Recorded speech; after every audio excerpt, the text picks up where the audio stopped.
All right, welcome everyone to the Sunday Speedrunner Spotlight, episode 24. Almost been doing this half a year. Pretty insane. Anyway, we got GlitchCat here as our guest today. How's it going, man? Hello. Hey, it's going good. Thanks for having me. I'm really excited to be here. I was just saying it's so cool because you're GTA, so you're the guy, so you know what's up with gaming. So I appreciate being interviewed by you in particular. I suppose I am a guy at least, but yes, I do know some things in the speedrun scene. I'd like to think. I've only been here for 6 years almost, so I picked up a thing or two. So, how long have you been around in speedrunning?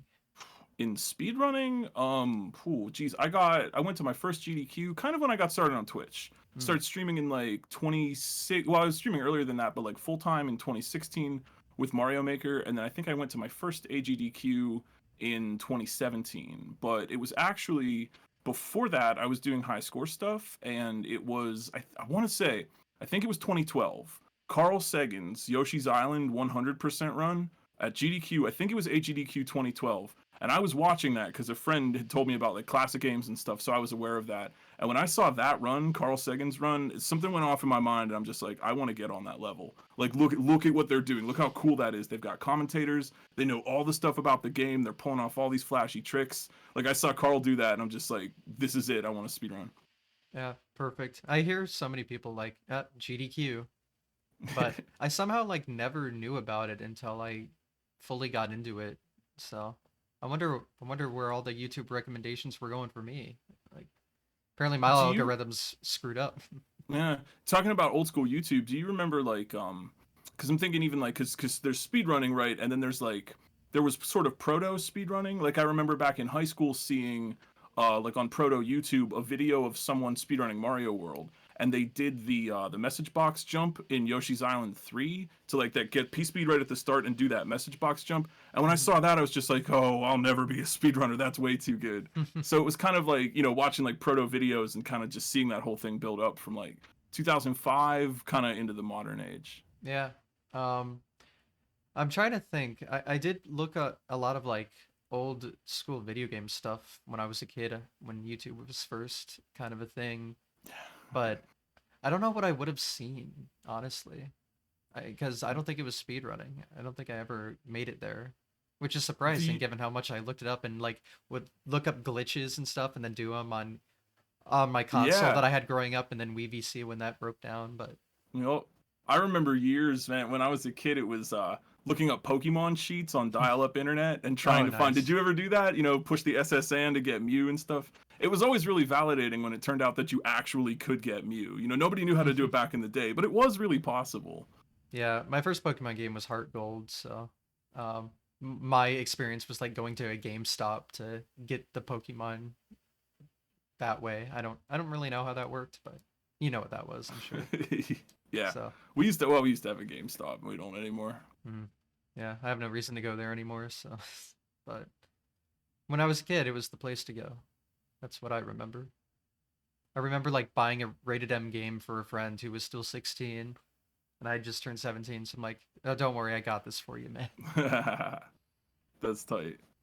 Yeah, but yeah, I didn't get into the whole like really into retro gaming until I found out about speedrunning in 2017. So like Uh, all of the old school stuff is kind of lost on me. So you probably know a lot more about all that than I do. Yeah, it's kind of like it's a check for me, like as a person, because like I'm finally, and I don't mean this in any kind of way, but I'm finally like kind of old in gaming. You know what I mean? And I'm streaming, and then these people that are like, oh yeah, my first system was the Wii, and like that's really cool, that's valid, but like, oh geez, I remember like buying Paper Mario at Walmart when it came out on launch day. I remember like Donkey Kong Country coming out, and like what a big deal that was. So it's like it's been funny because like I was doing like retro gaming when it was current, and then I just kind of never left. And so it's funny to be like, oh yeah, there's a whole generation that like wasn't around for that, and now it is retro. So it's like it's got me feeling older every year.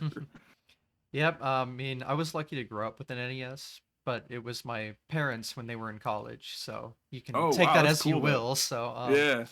yeah, so my first console would have been the Wii because we never bought a GameCube. So I got a Wii maybe in 2008. and if it was Yeah. 2008, I was 9, so that dates Yeah. me. Whew. Um, but But you know, I want to, as someone who is like, you know, who's older, I've been there for retro games. The last thing I would ever want to do is gatekeep anybody. And I mhm, and I want to, you know, because there's this attitude sometimes. Well, back in the '90s, we were pure, and the gamers now, and you know, you're not doing it the hardcore way. That's mhm, not true. You know, like everybody that's coming, games are for everybody. And like the last thing I would want to do is be the old guy that, well, you youngsters can't play old retro games. Those are ours. You know, like mhm, I want, and this is like part of a personal thing for me, is just like I want to be a good evangelist for classic games and help open the door for the next people, right? These things are going to die out unless we have new people coming in and trying them and playing them, and that's not going to happen if all the old guard is standing in the way being mhm, like, oh well, you're not good enough, you weren't from the '90s, you know. I remember getting a little bit of that from like older school, because I grew up in the '90s playing games, and like in like '90s 2000s you get that from like the '80s players who were like, oh yeah, we played arcades of Nintendo, what is that, you know. And that was always like, it felt hard to break into that, you know. And so I want to try to stand for opening the door for people for that. mhm. I'm definitely a big advocate for video game preservation, so I Yeah. love downloading entire sets onto my EverDrives and just looking at the random games on there and being like, this is what people played back then. This is Mm-hmm. actually cool. Like the whole video Yeah. game history thing is very interesting to me, so I definitely look up a lot of old retro stuff, and I'm still like, I'm more interested in that nowadays than more modern stuff because that's just what I'm used to playing at this point. But I don't know. The whole history is just super interesting. Yeah, there's definitely a certain charm to it. I got started when I was a kid. This might date me. When I was a kid, the arcade had Medieval Madness pinball right next to Theater of Magic pinball right next to Galaga, Miss Pac-Man, and down the road was like Tumble Pop was like the first game I ever played. I don't know if anybody even knows the game Tumble Pop, but it's awesome. And that was everywhere. That was completely ubiquitous way back when, and that's kind of grew up in the arcades. I'm kind of sad I didn't grow up in the era of arcades. I feel like that would have been like the place to go for me, but You know, oh well. it was fun, but it was also like, you know, consider like, you know, you're a kid, I'm a kid, I'm 8 to 13 years old. You don't have a lot of money. Those games, No. you're not even very good at the game, and those games cost quarters. So it was almost like the very first principle of gaming ever was, if you're good at the game, you can play longer on less money, Hmm. right? That's the whole thing. And I think like it's silly, but I think gamers now forget this, right? That like you don't just buy the game for $60. Like if you have 4 quarters, that's all the turns you get. That's it. You better make them last.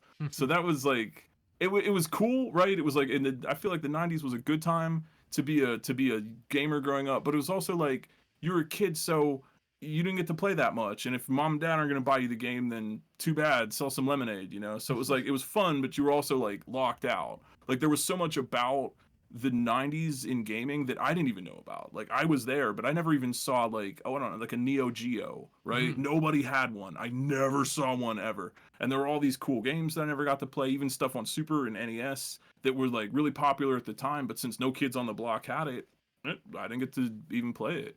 I don't think I played Super Metroid till I was in high school.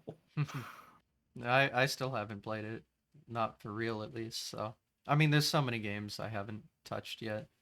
What would you like? What's your? Because I know you as the Mario speedrunner, but what else would you? What else are you into? I don't mean to turn it back on you. Well, before like speedrunning and getting more into retro, I was more of a like modern gamer, and like open world games is what I really enjoyed playing. So I was really into GTA. Obviously, that makes sense if you've seen my username, I guess. But Yeah, because I made name that, name checks out. that was my Xbox gamer tag. I just never changed it, so that's why it's called that. But yeah, stuff like that. Um, in more of the retro space, I don't know. I haven't played enough genres to like really have an understanding of what I'd really want out of retro gaming. But I assume just Yeah. platformers would be my like. I know I'd like this, so I guess Have that's you my ever answer. tried Cool Spot? I have heard about it. Let me tell you what a I know why great it's speed game. significant, but uh, Well, let me tell you what a great speed game Cool Spot is. It is. I don't know. I really like it. If you're looking for something else to speed run, that was my first speed running world record. And that was actually, I bought Darbian's record on that one. I found some tech that Darbian hadn't got when he was running it, and it's such a good speed game. I could go on and on about it, but it is very cool. Is that And the world record is beatable. is that I Super haven't had any Nintendo? competition for a while. That's Super Nintendo. Got it. There was also one on Genesis. I think it was called Spot Goes to Hollywood. It's like an isometric top down kind of game, but the one on Super is like a platformer, I see. like a run and gun kind of. I ran that at SGDQ 2018. I think that was that was my first GDQ run. And I got the world record actually the first time at AGDQ 2017 in the practice room. Yeah, SGDQ 2018 was my first GDQ. Was it? So, Oh, yeah. okay, cool. Okay, so we kind of like passed by each other there. That's Probably. neat. Yeah, that was my first run. Yeah, that was back when I didn't really talk to anyone, so I just hung out with the Mario 1 people. But yeah, Yeah, that's understandable. I was GDQ is there. a big thing. Oh It yeah. was intimidating the first time I was there. It was just like, whoa, like it's the big time. Oh yeah, especially when there's like 2,000 people there now. Yeah. So professional. Yeah. I, Yeah, I wasn't there for it's the been olden cool to see. days, so Yeah. So I was watching the classic games, like when they like old like Mokoyama's Basement classic games, oh yeah. and was kind of just like aware of that as an ongoing thing, but never really stepped into it until like 2017. Yeah. I just never knew until my Yeah, introduction wasn't it was cool? oh yeah. It's so cool how it It's started, yeah. Yeah, it's so cool to be like you say you never knew. Like I also felt that way. Like I grew up being like the only person that played games. None of my they played games with my friends, but none of my friends like wanted to get good. Right? They didn't care. What if we practice and get really good at the game? Like they weren't into that. And so to finally discover a whole community of people who do actually like that and who do want to sit around and talk about how to get the wall clip in Mario 1 and how do I find the secret bonus level and stuff like that was it felt really like validating, you know what I mean? Like there are others like me. I'm not the only one. Cuz Yeah. like, to take it back to the 90s too, even like back in the day, right? This is kind of pre-internet, pre-dial-up. Gaming was not cool. It was Oh not no. like mainstream or cool or anything. You were just kind of a weird nerd. And that was just kind of it. And the adults were like, "Oh, gaming won't." I mean, I'm a streamer, right? You're a streamer too. And like the amount of times growing up that the adults in my life were just like, "Yeah, this isn't going to turn into anything. You should, don't play video games. Go get a real job. Do something." Like I showed them, Yeah. They but there was no still like, tell me that, so it's fine. yeah, yeah. Well, I still get that. Yeah, I still get hmm that myself from time to time. Well, at least it's worked out for you, so It's thanks. I appreciate that. It's been a lot of work yeah. and a lot of time, and I don't mean to give you the like I'm very tired trip, but a lot of I think and I'm sure as well. Just I don't mean to speak for all streamers, but a lot of us are really just trying to hang on right now, Oh yeah, and yeah, I can the imagine. landscape has gotten different. Classic gaming has evolved. Some of these records have gotten absurd. That's hmm really tight times to beat. I think there was a phrase from Mitch, MFP Mitch, it sticks in my head all the time. The discouragement squad, where if the times are super optimized on a run or something, it can kind of just by default act like a discouragement. That there's just who wants to try. Do you really want to break into Mario 64 speedrunning and try to do that? It has to be personal, right? So Yeah. it's tougher. It's tougher to get out. So like thanks. It's been a long time with streaming, and I'm honestly just really grateful. I feel like on the one hand, like I've managed to survive for a number of years. On the other hand, I've been lucky enough to have people in my corner helping me out over the years. Like I wasn't, not able to do this on my Yeah. I mean, you've been full time as long as I've been a speedrunner. own. So, Really, yeah.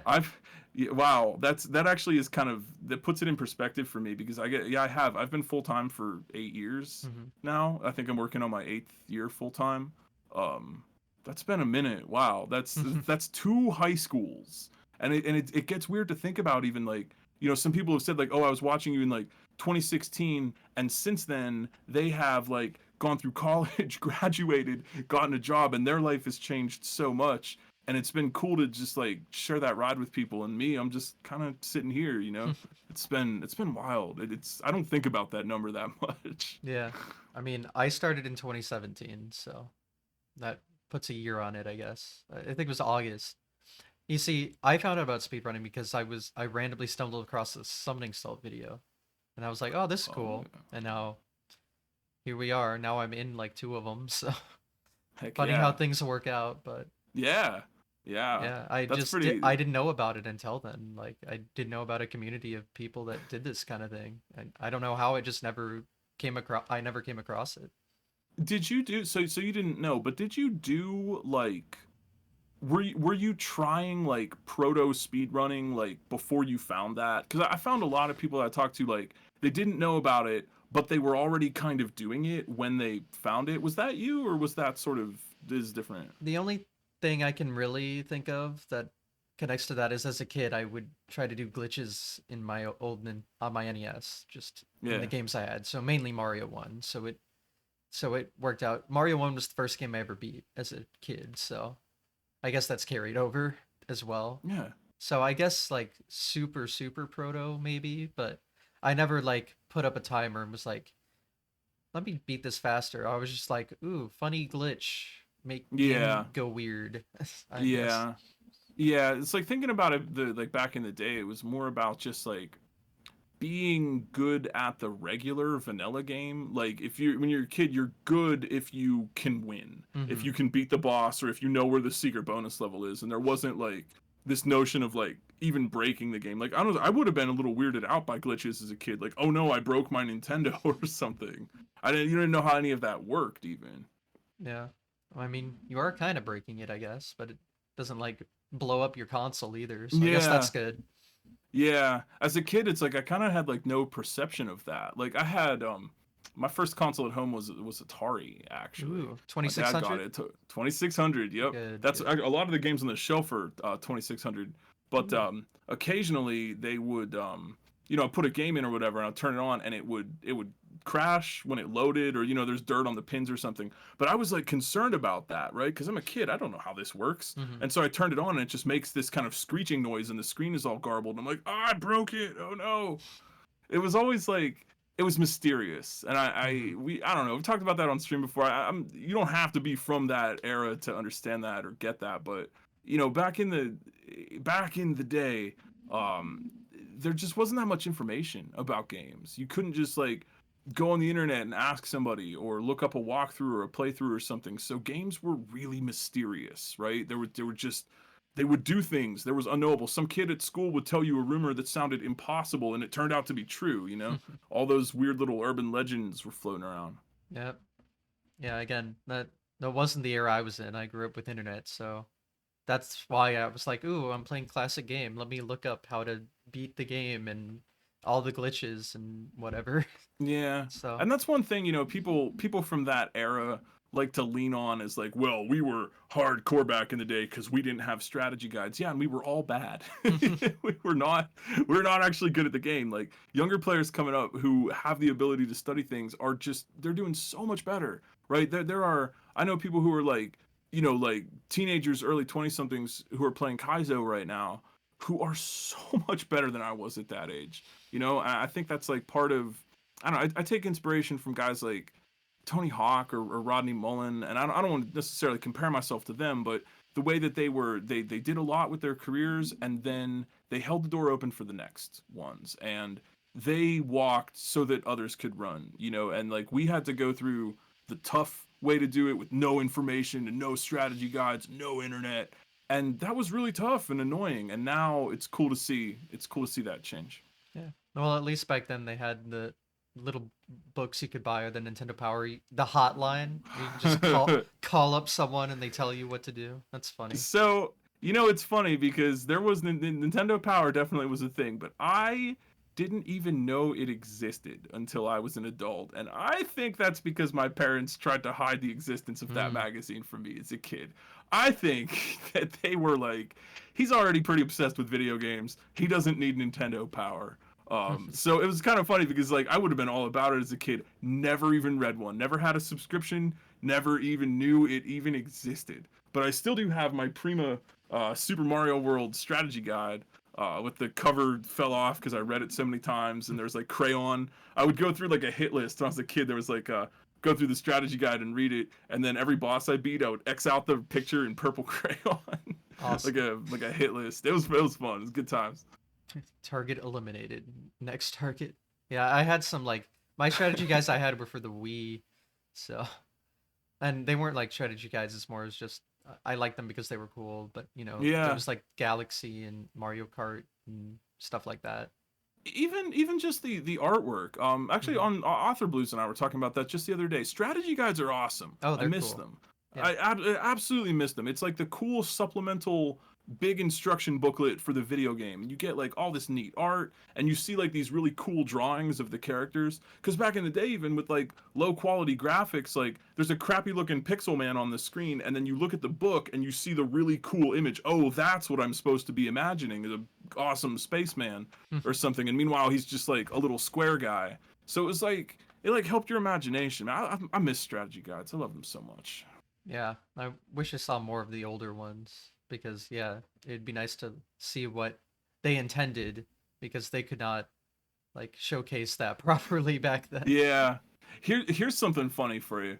I'm sure you're familiar with the Super Mario World Hmm. 11 exit speedrun, right? I've done it, Okay, yeah. so yeah, so the Prima strategy guide for Mario World has a little section where they say this is the quickest route to beat the game, and they list off they it is the 11 exit route. They take that path, Hmm. but they also recommend that you go over and get the yellow switch first because the game is too hard without it, Hmm. which is just like it's funny. That's how the times were. You know what I mean? The assumption of skill back in the day was so much lower. It was just like win the game. What would the Switch even help with? I'm Well, trying to yeah, think. right. It doesn't even really do anything. It makes some yellow blocks and gives you power ups, but if you think about that route, there's not really a yellow switch in there. So Yeah. I thought it was just funny that they knew about 11 exit, but that was too hard. Uh, So they Way too added what hard. 13 exit. Yeah, I think even I think Off was joking about doing like a Prima percent where you do the 11 exit, but you also do Yoshi's Island 1 and the yellow switch. Okay. I mean, in some 11 exit runs, you do kind of do Yoshi's Island 1 very Yeah, briefly, but I get that doesn't count, obviously. But yeah, to get the orb. yeah, it'd be a funny way to do it, though. Just do that and then hit the switch and then orb the castle and move on. I was thinking about doing a ROM hack of Mario World that was um like the Super Mario World orb challenge where I go all the levels and delete all the goals but hide an orb somewhere so you have to like play the Ooh, regular game all and like right. find them. It might be kind of fun. Little hide and seek. All right, it's interesting.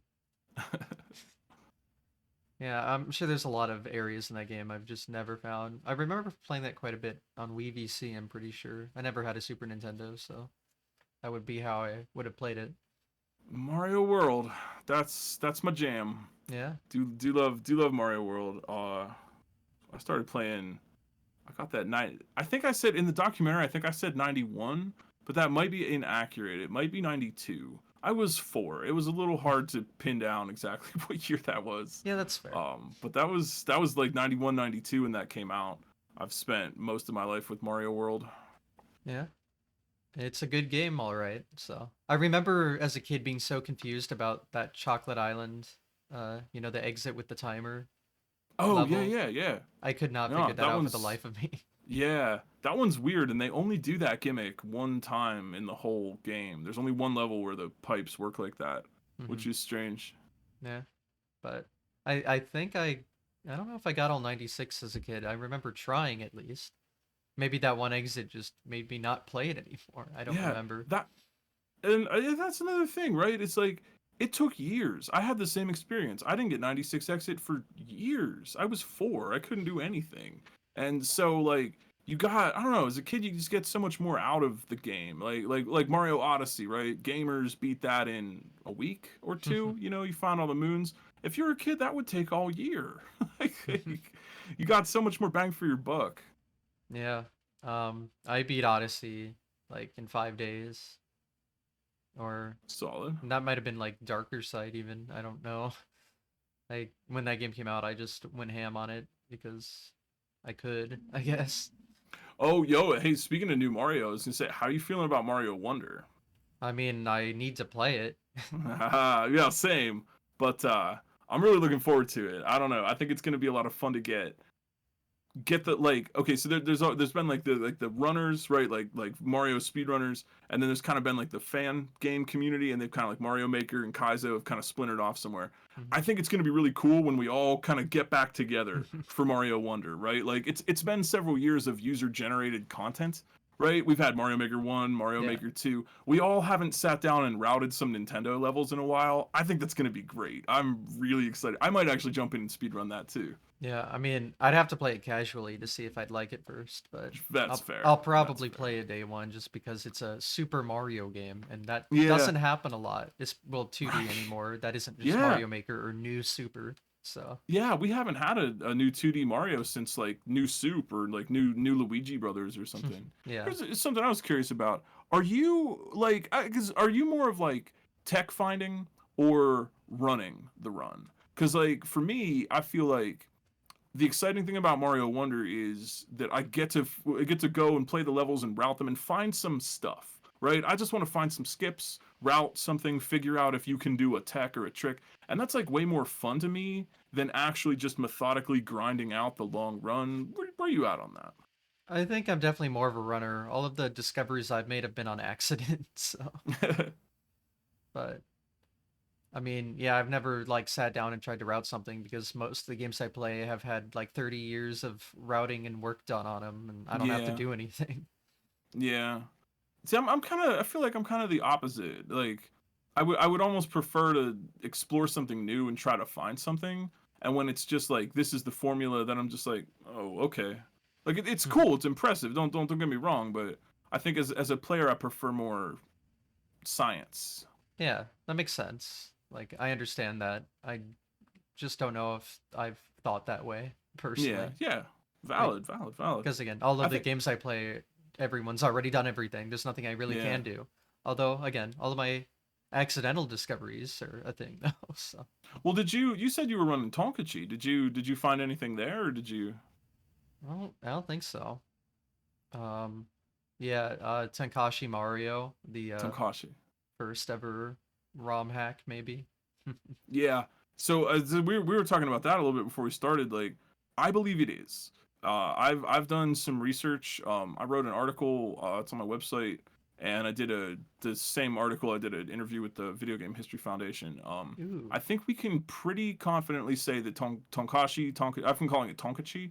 Mm. But I'm pretty sure we can confidently say that is the first Mario ROM hack that there ever was. Unless you want to count Crazy Kong or something. There were Mm. ROM hacks of Donkey Kong. Miss Yeah. Pac-Man is technically a ROM hack of Pac-Man. Hmm. So if you could call it that, but if we want to call a Mario ROM hack like on console, right? SMB won the first Mario. There could be no hack, Kaizo or whatever is from that. Then Tonkachi is more than likely the first one.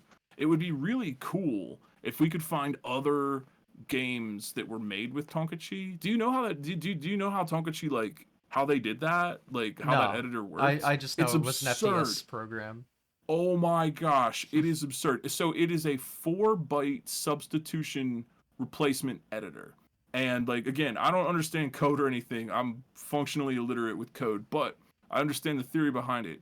And apparently what you did was like you load it's the FDS Mario 1. So you load Hmm. in the disc. They would say they were making their own side of the disc, right? Because you flip the disc over. So like I made my own original side, and that's what they meant for like ROM hack. But you would go through and the Tonkachi editor, you could switch 4 bytes at a time.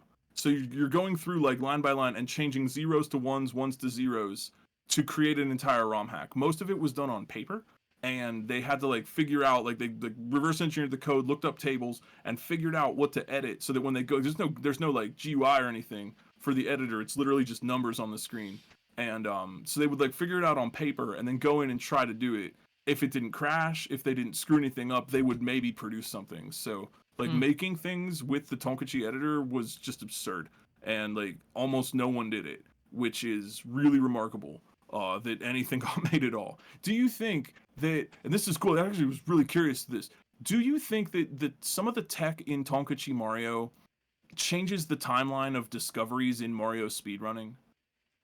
Uh, I think the theory we always thought was I call it Tankashi. Tankashi Mario was made by like a Nintendo person that worked on the original game, and that's why they knew about all that. Mm-hmm. because it's Did kind of Yeah, wild.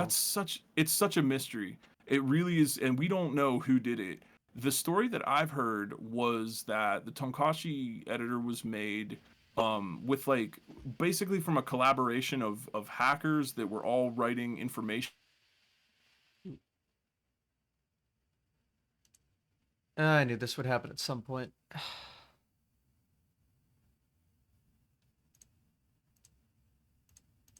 Let me try to reconnect real quick.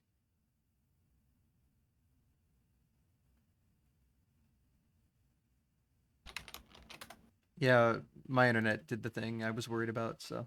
Oh, okay. Hey, no worries, no worries. Yeah, That's just that's super annoying. yep, just 1 second to get it Yeah. all back. Oh, OBS is trying to reconnect. Yeah, yeah, we got a good 30 minutes. As I always say, it's not an episode of this unless my internet goes out, so we just gotta keep up the tradition. Anyway, Takashi, talking about like how hackers communicated Yeah. with them.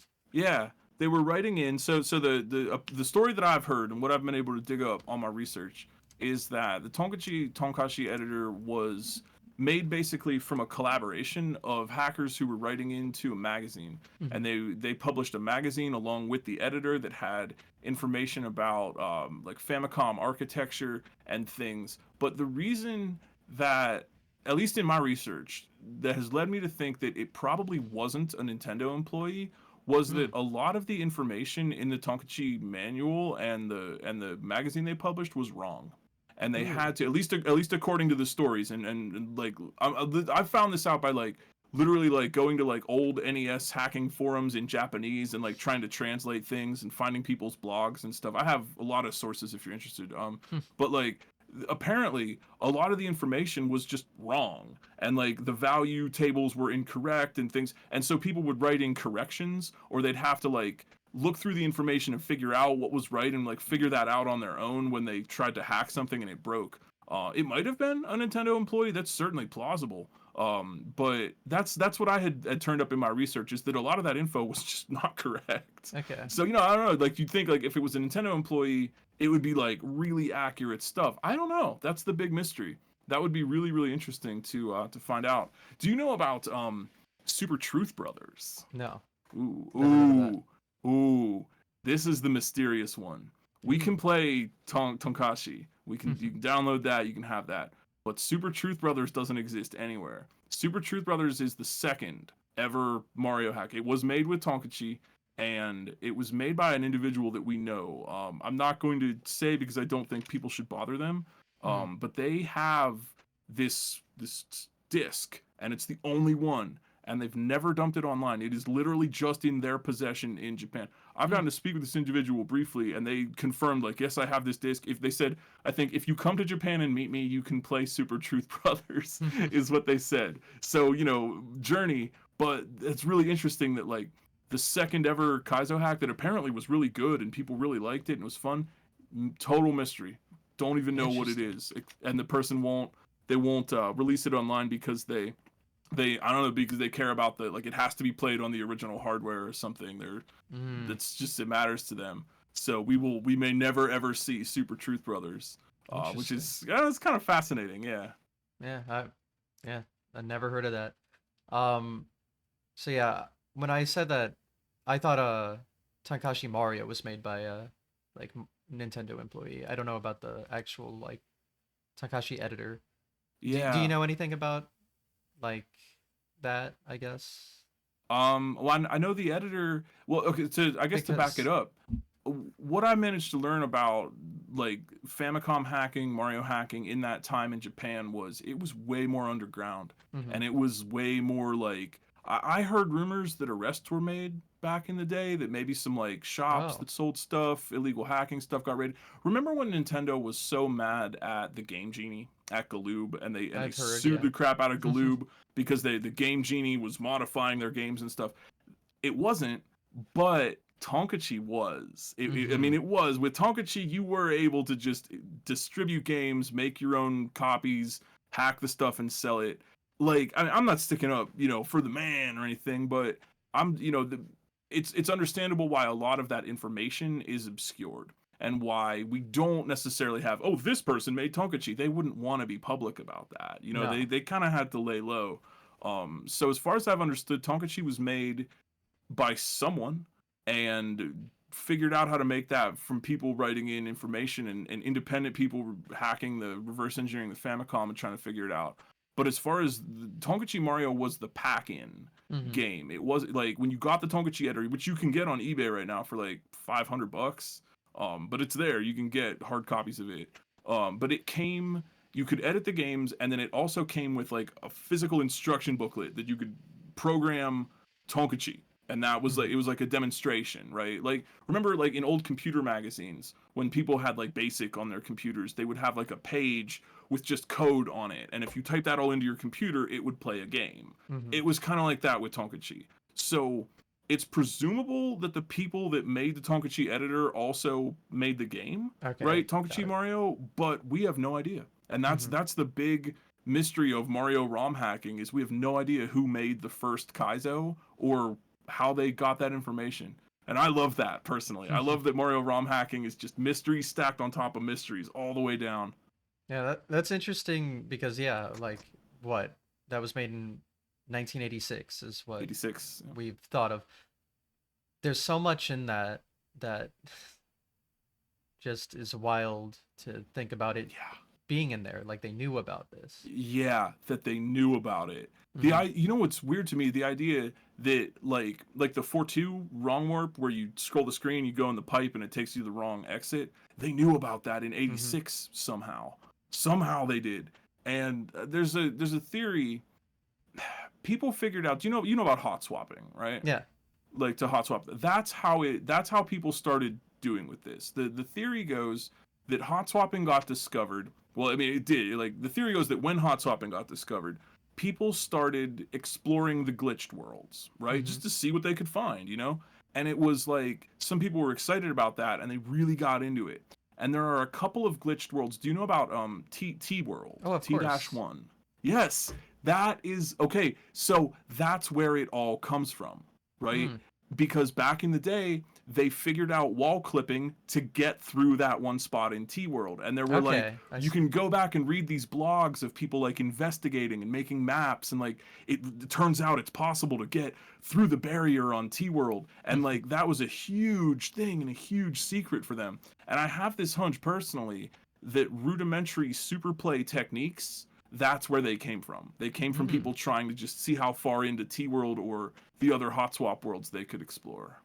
Just a hunch, Interesting. Wow. but it certainly seems because where else would they have gotten that? There are things in Tonkachi that you can do that you unless you're like speedrunning, it's not present in the game, Hmm. right? There's like I'm trying to think. Tonkachi makes you walk forward, you know, the red moving platform, and you walk and you clip through a wall. Yeah, You know to that get you to know the that glitch? 4-2 warp. Yeah.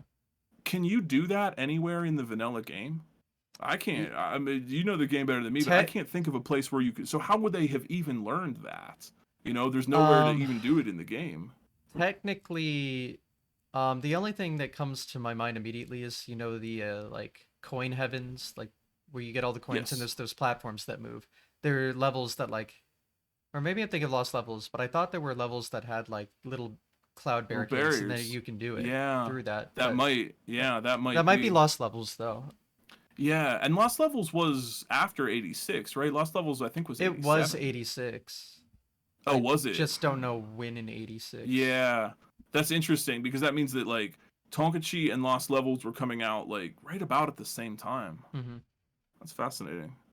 Yeah, I don't know the timeline all too well. I know Yeah. Lost Levels is like copyright date is 86. So that's all I got. But there's also Versus for the arcades, and that Yeah. has Lost levels in that game, but that game came out before Lost Levels. So it was That's like I didn't know that. That's fascinating. so yeah, they were like going into that, I guess. Have you ever messed around with Versus High Score? Not high It's pretty score. it's pretty cool actually. I've It's done like an a any whole percent deathless. speed run, but That's the high score is neat because it's like a whole. You do the game deathless, but then like Lost Levels, you get bonus points for lives at the end. yeah. So you want to get every single possible available extra life and then never lose them to take them all the way to the end for max score. It's kind of cool. Hmm. Yeah, I That's think how, I've seen you know, Andrew funny. G's run. So Yeah. Andrew actually found a cool strat to get like a unintended one up or something in that. Funny story, just on the side. That's how I met Cosmic for the first time. mm. Because it was my first GDQ, and I knew Andrew from Twin Galaxies way back when. Yeah, I know. I got my start on it. That's where I got my start. And I had met. There was a versus Mario in the arcade at GDQ, and I was hanging out, and I put up I think like 400,000 or something on it. And later I was hanging out, and Andrew introduced me to Cosmic, and I'm like, oh hey, what's up? I'm like, did I was asking him about the versus Mario, and he's like, oh, that was your score. I've been trying to figure out who got the 400K on versus. Like, yeah, that was me. So that was how me and Cosmic met over versus Mario. Have you Yeah, played Mario Bros? The where you the flip the stuff arcade. over from below? Yeah, Love that one. Oh, I love that game so much. It's so fun. yeah. They released that a bunch. I remember I had one of the Super Mario Advance games, like Yep. GBA, and on every single one of those they had some Yeah. Mario Brothers thing in there.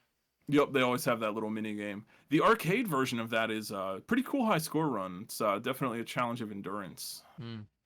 Yeah, I haven't. I don't think I've ever really seen the like arcade version. It looks exactly like the versus one, but Well, yeah, kind of but arcadey. mhm. It's a good, it's a cool game. You see it in arcades a lot, and the marathon world record is pretty solid. Mm. Marathon. What's that entail? Well, I said I spent a lot of time like doing high score arcade stuff. Marathon would be just a marathon score. In some cases, games don't have a kill screen, and they Hmm. don't really have any conditions that will end you. If you're good enough, you can play indefinitely. I see. So in the case of some games, kind of old high score games in particular, the only way to beat the world record is to play for an absurdly long amount of time. Fun fact: the longest run like that, the longest arcade marathon that's like verified, and we have real proof this definitely happened. 86 hours on Qbert. An Good God. 86-hour game.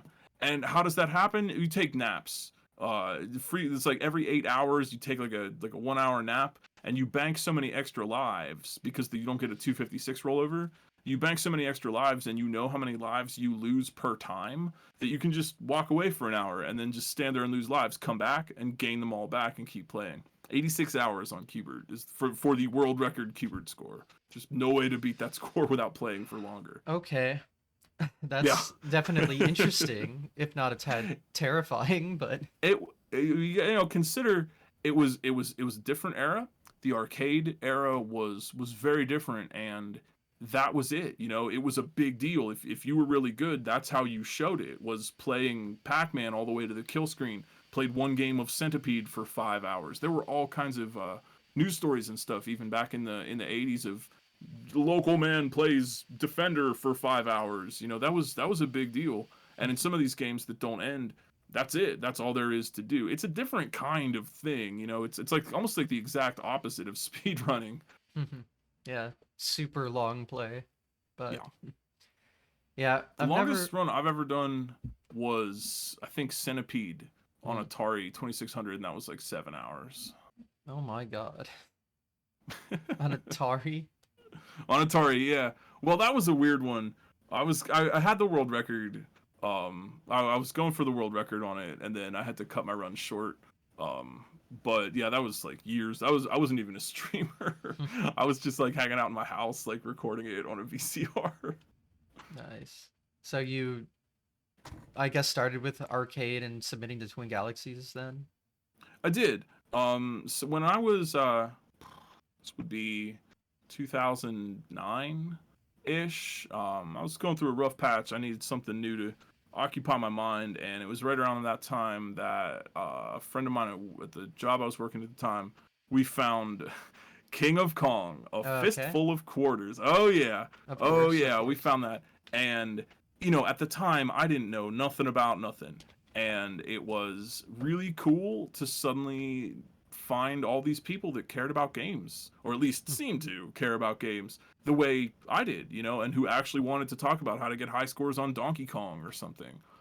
So yeah, I did a number of years with old school Twin Galaxies. I met some cool people, and for all the stuff, all the things surrounding that, there are definitely legitimate players that have really great achievements. And I still, if I'm looking for like what the 1986 score on Defender was, I'm still gonna check their records. They have some stuff going for them. But yeah, I got my first world records in 2010, I think. Actually, my Kool-Aid Man record from 2010, I believe, is still standing Hmm. on Atari, and just did a bunch of high score stuff there for like a number of years. I got to meet a lot of the old high score people. I have met American Thai hairman Garrett Bobby Ferguson. I Hmm. did meet him twice, in fact. Oh, I did. interesting. I shook his hand. I have done that. I was at the first Donkey Kong tournament that they had in like New Jersey in like 2011, I think. That was pretty fun. But yeah, I kind of came from that like very old school kind of arcade pinball kind of community. Hmm. Yeah. Me and I don't know much about Twin Galaxies other than they kind of like gate kept speed running a little bit with their no glitch policy, and then Yeah. also, you know the whole stories. But what's Yeah. funny is for Mario 1, because they don't have decimals on their leaderboards, I have the perfect Mario 1 speedrun on Twin Galaxies. So I Yes. love that. Yes. I love that. Yeah, I like that was actually kind of where I met like Andrew. I first ran into Andrew G.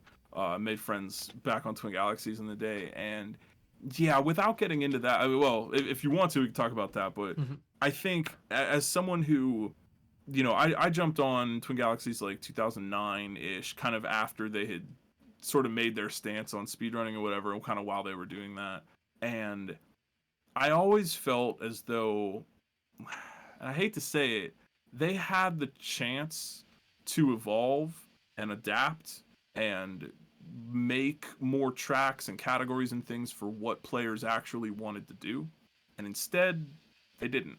They Mhm. doubled down and said, no, this is the official way to play video games, and we are the authorities. You must do it our way. No glitches. And that was a mistake. They Mhm. could have embraced, what players like Andrew had wanted to do at the time. They could have rethought their stance on the official rules on wall clipping. But instead, they were, I feel, very wrapped up in their very official, we must be the official centralized authority. And that's not going to play. That doesn't play in the modern age. And that doesn't play when Andrew, like I kind of joke to say that Andrew G invented any percent, because when you just like, well, these rules say you can't clip through the walls. Okay, what if we did? And it turns out that when you do, you just invent a whole new thing, and it's awesome. And I wish they would have recognized that, and maybe if they would have, things would be a lot different. Maybe instead of Speed SDA or whatever, we'd have Twin Galaxies being the site that they claim to be. But kind of dropped the ball on that one. A little bit. Failure to evolve. Didn't evolve with the times, and that's, I think, was a misstep personally. Yeah, I don't think anyone's arguing that one. So yeah. It's just interesting to think about because, when I started getting into it, no one cared about that anymore. No one even cared about SDA anymore, really. It was SRC was all I knew starting Yeah, out. So, yeah. There's a game I have a time on that's on SDA but not on SRC. mm. There's not even a leaderboard for it. Wiz on Super Nintendo. Fun game. Love it. But there's no SRC leaderboard for it. Really? Yep, it just I doesn't thought there was exist. an SRC leaderboard for everything. Nope, not for Wiz on Super Nintendo. I mean, I haven't checked in a year or so, maybe not, but the world record is so good on that game too, and it's been run at GDQ, and they nailed it like everything. But that's a fun little game. It's like an isometric platformer. It's really fun to play. Interesting. Yeah. I sometimes I'll browse SDA just to see like what it was like. Some people still like submit to it Mm-hmm. and Oh they yeah. update it. And I thought that was interesting. I thought it was just kind of dead. Yeah. It's really, it's been interesting to see, because like to have watched sort of the history of competitive gaming, to be like Twin Galaxies, they're the rules, they're the authority, and then to see the internet kind of decentralize everything, and now there's just players doing whatever they want, and I think it's a good thing. Hmm. Yeah, I just find it interesting, like because you could submit there and be accepted. Like I could submit my PBs there, and they would be the record to them, so they'd be accepting them like, hey, it's my name. But I don't do that because that would like kind of ruin the history. I feel like Yeah. they're they're like a time stop, like a moment in time that you don't want to touch. I felt the same way with Twin Galaxies. What happened with that was, I'm pretty sure like I don't know if it was Andrew. I don't know who was like in first place, if it was like a tie or whatever.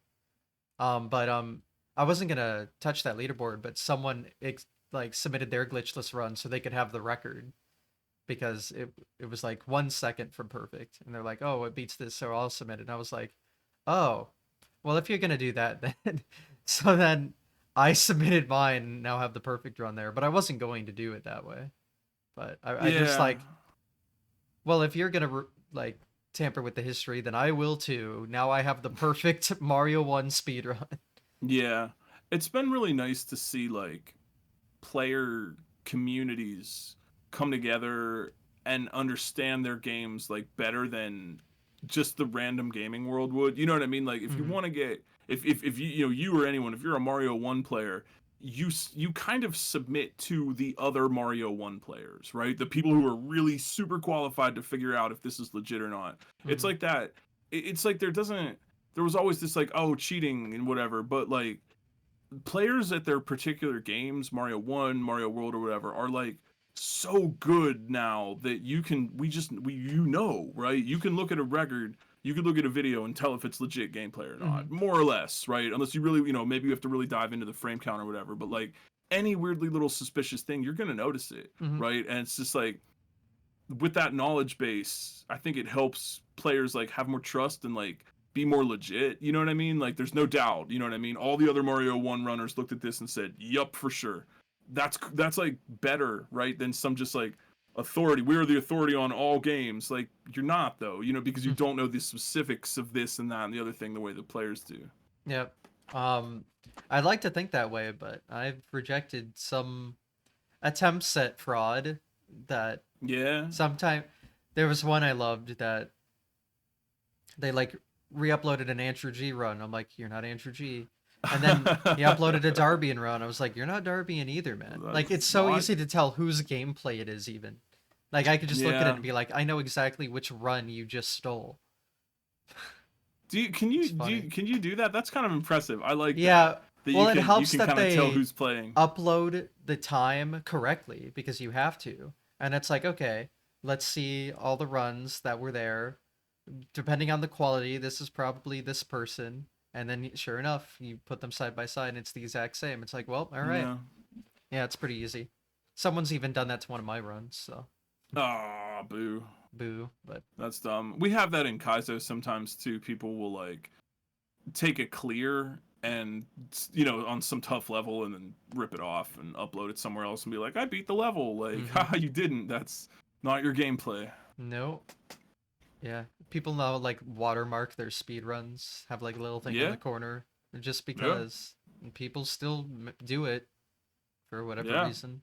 Honestly, I would. You know what I mean? Like I think that's a smart thing to do. Oh yeah, Even, watermark. honestly, even just for talking about players ripping it off, even just for like all those, BuzzFeed content mining kind of websites. Is Mm-hmm. this the most incredible Mario level you've ever seen? And they grab somebody's video and they don't tell you who it is and they don't tell you where to go to watch the player. They're just like, yeah, look at this video we found. And then that video gets tons of views and the person that created it, what do they get? It's rough. That's kind of what I mean. It's rough. It's rough for Mm-hmm. streamers. We're hanging in there. Yeah. I haven't had many articles written about me, luckily, I guess, but they've usually wouldn't like try to steal anything. So they'd like link the original videos. I haven't had to deal Yeah. with because what was it? IGN would ask like, "Hey, can we upload your speedrun to our just YouTube unedited and just throw it up there?" And I mean, those get so many views. That's got Yeah. to be interesting. Yeah. But yeah, I never had to deal with that. They, Thankfully. yeah, Kotaku wrote an article about a video I made once, so that Oh actually yeah. helped it a little bit. So that was Yeah, that's nice. tight. Even though That's tight. they don't do a ton of research and like to uh, spread some misinformation accidentally or not. So That's there's unfortunate. there's that issue, but At least in my specific situation, they went back and corrected some things later, so I'll give them credit for that. But at the time, someone like made a tweet like, Kotaku once again the greatest gaming journalists ever, and showing all the misinformation on the article Yeah. about my video. It was just like technical information about the run. No, it's just like basic, well, kind of basic, like, typos and names of people, or Oh, misinterpreting something they saw on the thing. But oh, that's rough. Why don't you just grab the flagpole at the bottom? yeah, not that dumb. That's YouTube comment section. We don't. That's a little different. That's a little D- dumber. yeah. There's a famous video I like to link people. It was made before my time. It was when Darbian still had the any percent record, maybe a 2016 early 2017 video. But they just read comments about his run that he found on Facebook in like these funny voices, and those comments are wild. What do you think? What do you think the Mario One run is gonna do? Do you think there's what's gonna happen? You think we're gonna get like lower? I mean, obviously it's gonna happen, but Yeah. If you're talking about just Mario 1 any percent, I hmm feel like within the next few years it'll be just a handful of frames away from the tasks, and then at that yeah, point it's just chopping a frame at a time if you really want to. I don't think it'll ever match it truly, just because like why would you do that? But in theory you could. So it'll just get like a frame closer every time. They still have to save one more frame rule though, but after that point it'll be like almost a frame at a time. Just is that frame rule known how to save? yeah, it's been done. Oh, okay. So it'll be there. It'll be there soon, probably even maybe this year. But yeah, Do just you, is there interest? As this is more just my curiosity, because I've seen like in Mario World, you know, there was always the traditional path of like speed run the vanilla game, do that, okay, and then Kaizo came along, acting like another option, right? That if you didn't necessarily want to speedrun the game, you could just win the hard level or something. And now there are lots of people who don't really speedrun the vanilla game, but speedrun particular Kaizo hacks or whatever. Do you think Mario 1 or other Mario communities could have something like that, or would they want it? um. I mean, people have definitely ran ROM hacks, not particularly Kaizo specifically. There's not a lot of them, to my knowledge. I mean, there's the Yeah. famous like Mario frustration, I guess, but Ah, yes. I love that. Have you played that one? I would hate my life. No. It is it is not for human consumption. I have beaten I have beaten Mario Frustration. It is really the first level is kind of cool. The iconic, you know, do some push-ups Mario, that video. Yeah. First level is cool and the rest of it is just kind of a mess. It's Mm. not really it's not really for human consumption, but the first level rocks. No, that's good. But yeah, just I've actually never really wanted to do Kaizo. I feel like it's something that would frustrate me. Fair. The You're only, not wrong. the only Kaizo game I've ever played and beat to completion is Return to Subcon. I know that one. I should hope Oh, so. I know that one. Oh, jeez. Oh, thanks. Thanks. I'm flattered. I'm glad people still like that game. That's really it's been a minute now. It was at like 2018, I think I put that out. I'm glad that I'm thanks. It I'm was glad like people like fun that. Kaizo, and there's not a lot of like Mario 2 stuff. Yeah, thanks. There are some other Mario 2 hacks that are coming out. And I like to joke that maybe if we work real hard, eventually we'll have a double-digit number of Mario 2 hacks in the world. Maybe someday we'll get to that big 10-0. But there's a few other good ones. There was one that came out recently that's all variants of Luigi, and Hmm. like levels with like different colored Luigis and stuff. It's pretty funny. Cleopatra Pizza Delivery is good. What? I think there's a couple others, but none that really get like Kaizo-y, right? Hmm. Like I've been holding back.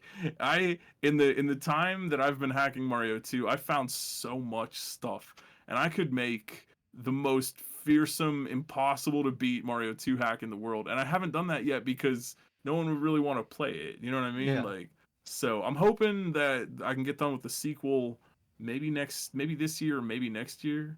I haven't been working too hard on it, but I'd say it's about halfway done, maybe a little over halfway, 60%. Yeah. Yeah. I liked it because it wasn't like ridiculously hard.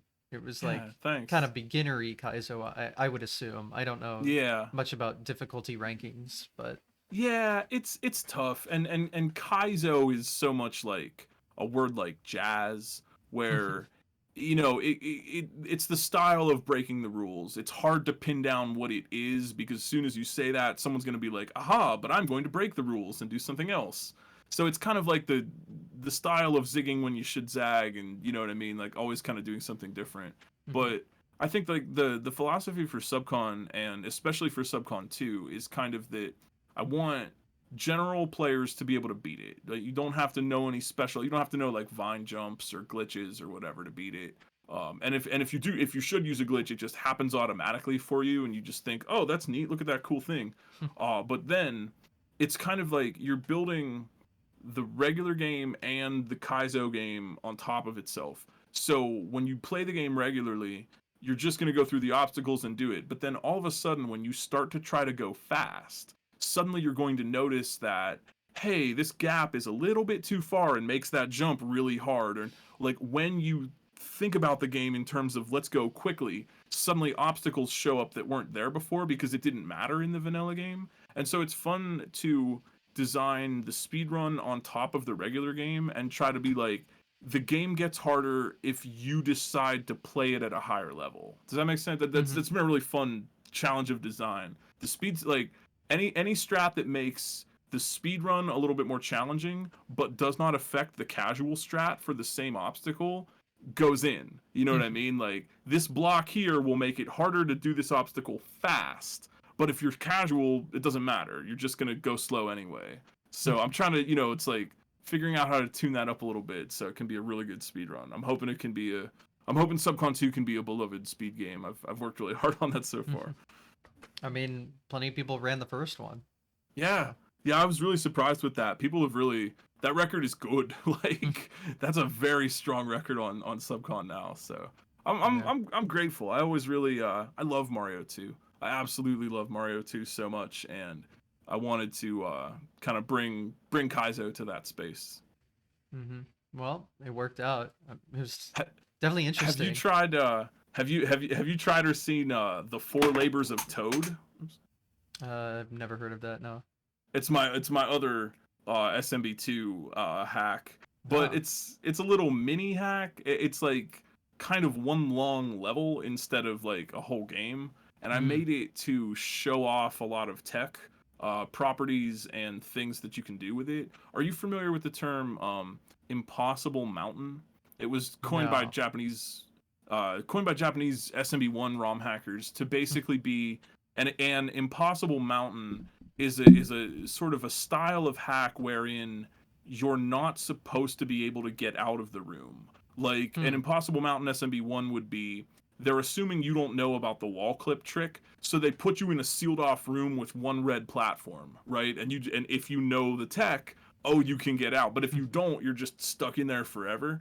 I wanted to try to make that in Hmm. Mario 2. So Four Labors of Toad is an old school impossible mountain style where it's like a puzzle where, do you know the tech trick? Okay, you win. Do you not know the tech trick? Then it's impossible. You're stuck forever. The goal being not necessarily to kill the player, but just to get them stuck in a room that they can't escape from. And I put a lot of tech and stuff. I found some glitches in Mario 2 that I don't think anyone knew about, but Hmm. unfortunately they don't help the speedrun. Hmm. I Yeah. was really hoping, man, I was really hoping I could find a big speedrun time save in Mario 2, and I know some tricks that would do something, but there's no place in the game that would have it happen. Yeah. I mean, that game is something I feel like is kind of thought, kind of like Mario 1, like they know everything pretty much that you can do. Yeah. There's yeah, that's not really, there's some, I don't know. This the Mario 2 speedrun route is really tight. And It I've is. gone over that quite a bit, and I don't think there's like, even with the stuff that I've managed to uncover in hacking, I don't think there's going to be like a big new trick that comes out and revolutionizes Mario 2. Hmm. But I I mean, tried, man. I tried. There was that zombie rocket or whatever though. That was a Yes, there cool one. was. That was, yeah, the newest one I could think of. I found a way to clip through floors and like levitate sprites and things, but the problem is there's nowhere in the game where that would be helpful or where you could easily set it up to Mm, save time, you yeah. know? So it's just kind of been a dead end. I thought about learning the Mario 2 any percent run, but I just haven't sat down for it yet. I feel like I should have a time on the leaderboard if I'm gonna be hacking Mario 2. Like I know the route, I just haven't Yeah. sat down and done runs. I just have a time. It's definitely not good, but Yeah. yeah. Just something you got to do if you're a Mario runner. You got to run all the Yeah. Marios, I guess. Yeah. When I put out Four Labors of Toad, there were tricks in that I don't think any Mario 2 players knew. Andrew G didn't know them. Mm. It was new to Cool Kid, and that made me I was proud of that. Cool Kid though did beat it in like 2 hours. Even Well, though there were like tricks he'd never seen before and stuff that I'm not sure if he knew all of it. I know I threw Andrew for a loop in some cases, but I was kind of proud of that I could like come up with things in Mario 2 and find properties that nobody knows how to do. yeah. The fact that you stumped Andrew is interesting because I mean he's tasked the game a lot. He that's like Yeah, his game that he like tries to break, as far as I yeah. know. So There Well, I wow. mean, I'm being sneaky, but yeah, there was one. So here's a property. If you're on Mario 2 and you're on a vine, right? You know how Mm-hmm. vines work in Mario 2? If Yeah. you go all the way down to the bottom of the vine and keep holding down, you charge a super jump just Hmm. from the vine. Like you're in the vine, but you start flashing. And right, you couldn't really use that because once you press left or right, you break it, but you can in Kaizo. So I don't think anyone ever knew that because where in the vanilla game would you ever need to do that for any reason? It's like finding these things like vanilla runners like find things that apply to the vanilla game. But when you hack it, you can find properties that you never would have found if you were speedrunning, right? Mm-hmm. Because you could never combine those two elements together. Like in Mario World, for example, you can spin jump on torpedoes if they are out of the water. But you'll never get that in the vanilla game. The only way you'd ever know that is if you put it in a ROM hack. So Yeah. it's a fun way to explore. Yeah, that's interesting. I've never experimented with ROM hacking just because complicated for me, I Yeah, guess, but yeah. it's Well, definitely it's not. cool. There's I am also terrible at code. I Mm-hmm. don't I don't know how to code. I don't know how to write ASM. I'm a I'm a computer science fake ROM hacker. dropout, so Yeah, I I'm really a I'm a don't understand it. I'm an English and philosophy dropout. No, well, So I what can you definitely do? don't. Yeah, but it's just like le- the editors.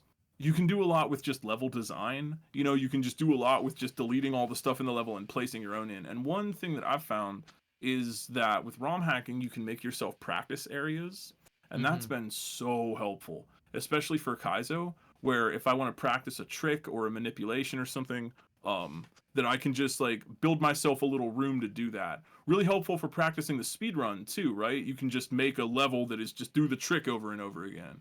I've had good luck with just kind of sandboxing with that. Yeah, I haven't had that wouldn't work in like Mario 1 because of the tricks, how the tricks work. They're like very easy to set Yeah, up with save states, but yeah, and something like that, I can see that being very useful.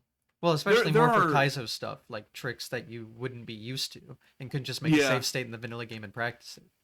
That especially yeah makes sense. yeah totally. And I get how because you say like Mario 1 with the frame rules, you have to like be on the right frame rule to get the right thing. Mario 2 has A that little bit. also. Yeah, but they have it like starts at the beginning of the level, right? It's like a level timer, and that's what In that's how Mario it 2? works. Mario 2, yeah. I think so, yeah, Yeah. because Birdo, like the Yeah, the Birdo Birdo cycle, cycles. you have to get there in a certain frame rule to get the right cycle. Yeah. And then like the Mario 1 is rockets have global like though. yes, Mario 1's global and I thought Mario Yeah. 2 was level. So, That's why y'all wait like 1 point how many seconds before starting the game, right? yep, Right, that's you why. reset and you wait that like -1 second and then you hit it to seed the right global cycle. Pretty much, yeah.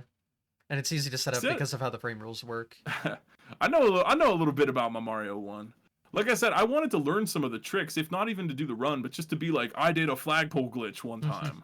It's just it's cool to know. I've always wanted to kind of just do like a series of going and learning those iconic tricks from speedruns. Mm. Well, Let's start you off with a BBG and a wrong warp because those aren't 5 frame perfect inputs, but Yeah, you know, Mhm. I'm one thing with Kaizo is I'm very used to failure. I'm used to not getting it right, and I'm used to having to wait and really practice. It seems like all the games I play are games that like I'm not going to win now or tomorrow, but maybe someday in the future once I make incremental progress. Freaking Kaizo, Tetris, pinball, all of these things just kill you forever. fair enough. I've definitely been stuck doing the same thing forever for years, so I get it. Yeah. But yeah, I guess with the amount of things you have to do in Kaizo, maybe it would be easy. I don't know. I don't know how it translates. How what translates? Like the ability to do like Kaizo tricks, how it translates to like speedrun tricks that are like hard to do. Yeah, I mean, well, it's one thing I've always endeavored, with games, and something I always say is that like you don't want to learn anything. You want to learn how to learn. I want to practice practicing. And I know that sounds silly, but if you do that, then you just have a method you can apply. So like Kaizo trains you to break it down like step by step by step. You're not going to get an inch farther until you like really understand and internalize what's going on, and that's really helpful I think for doing speedrun tricks. Like there's what, like 5 frame perfect inputs that go into the flagpole glitch, right? So just Yep. kind of break it down and start with this is the general idea, and then get like more and more and more specific. You know what I mean? It's all about like, I try to tell myself just make the first thing happen, and then worry about everything else, and then make the first thing and the second thing happen, right? You get used to kind of building that up. Yeah, I definitely need to practice practicing.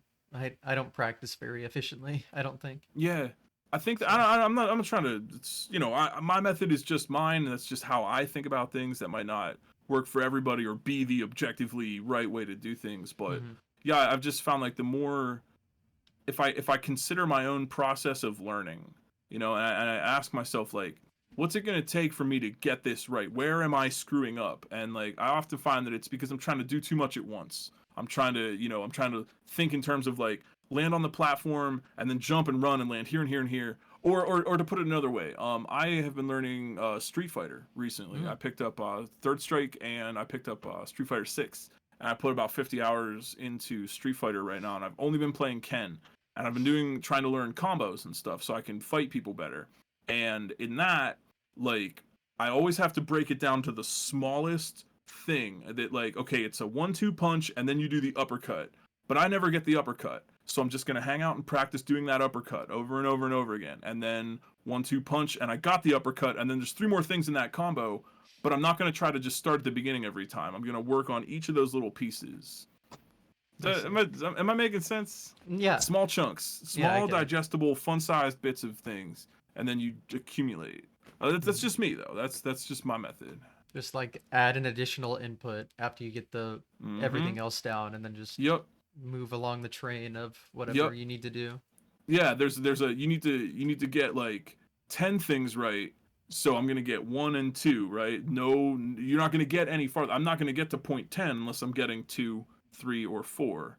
So Mhm. it doesn't make sense to try to do all of that at once. So I think like if it were me, like with flagpole glitch, like I don't know the exact way to do it, but like I guess the first thing like that I would think would be like, okay, just like see what it looks like, figure out where you land, figure out which of the bricks on the pyramid at the end you jump on. I land kind of here on this one, and then like slowly dial that in and compare it to videos and stuff. I personally I like the repetition. I like it's a meditation. I say Mhm. this over and over and over again. But for me, it's kind of just a meditation. The monks do the same thing. They sweep the floor, they brew the tea, they chant the chants, and that kind of gives them this like calm Zen thing.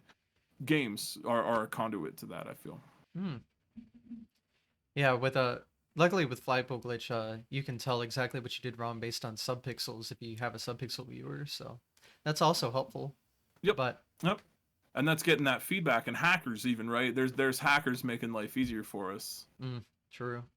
They the practice ROM we have is so good. And I know Mario World's ROM hack or practice hack is very Yeah. good too. Yeah.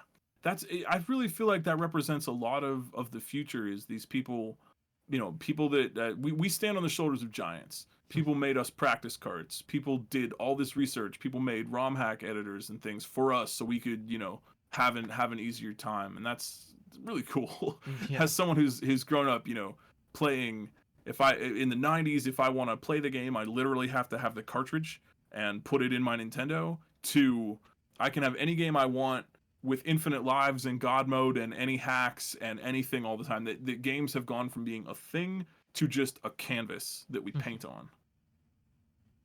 It's a interesting way of putting it.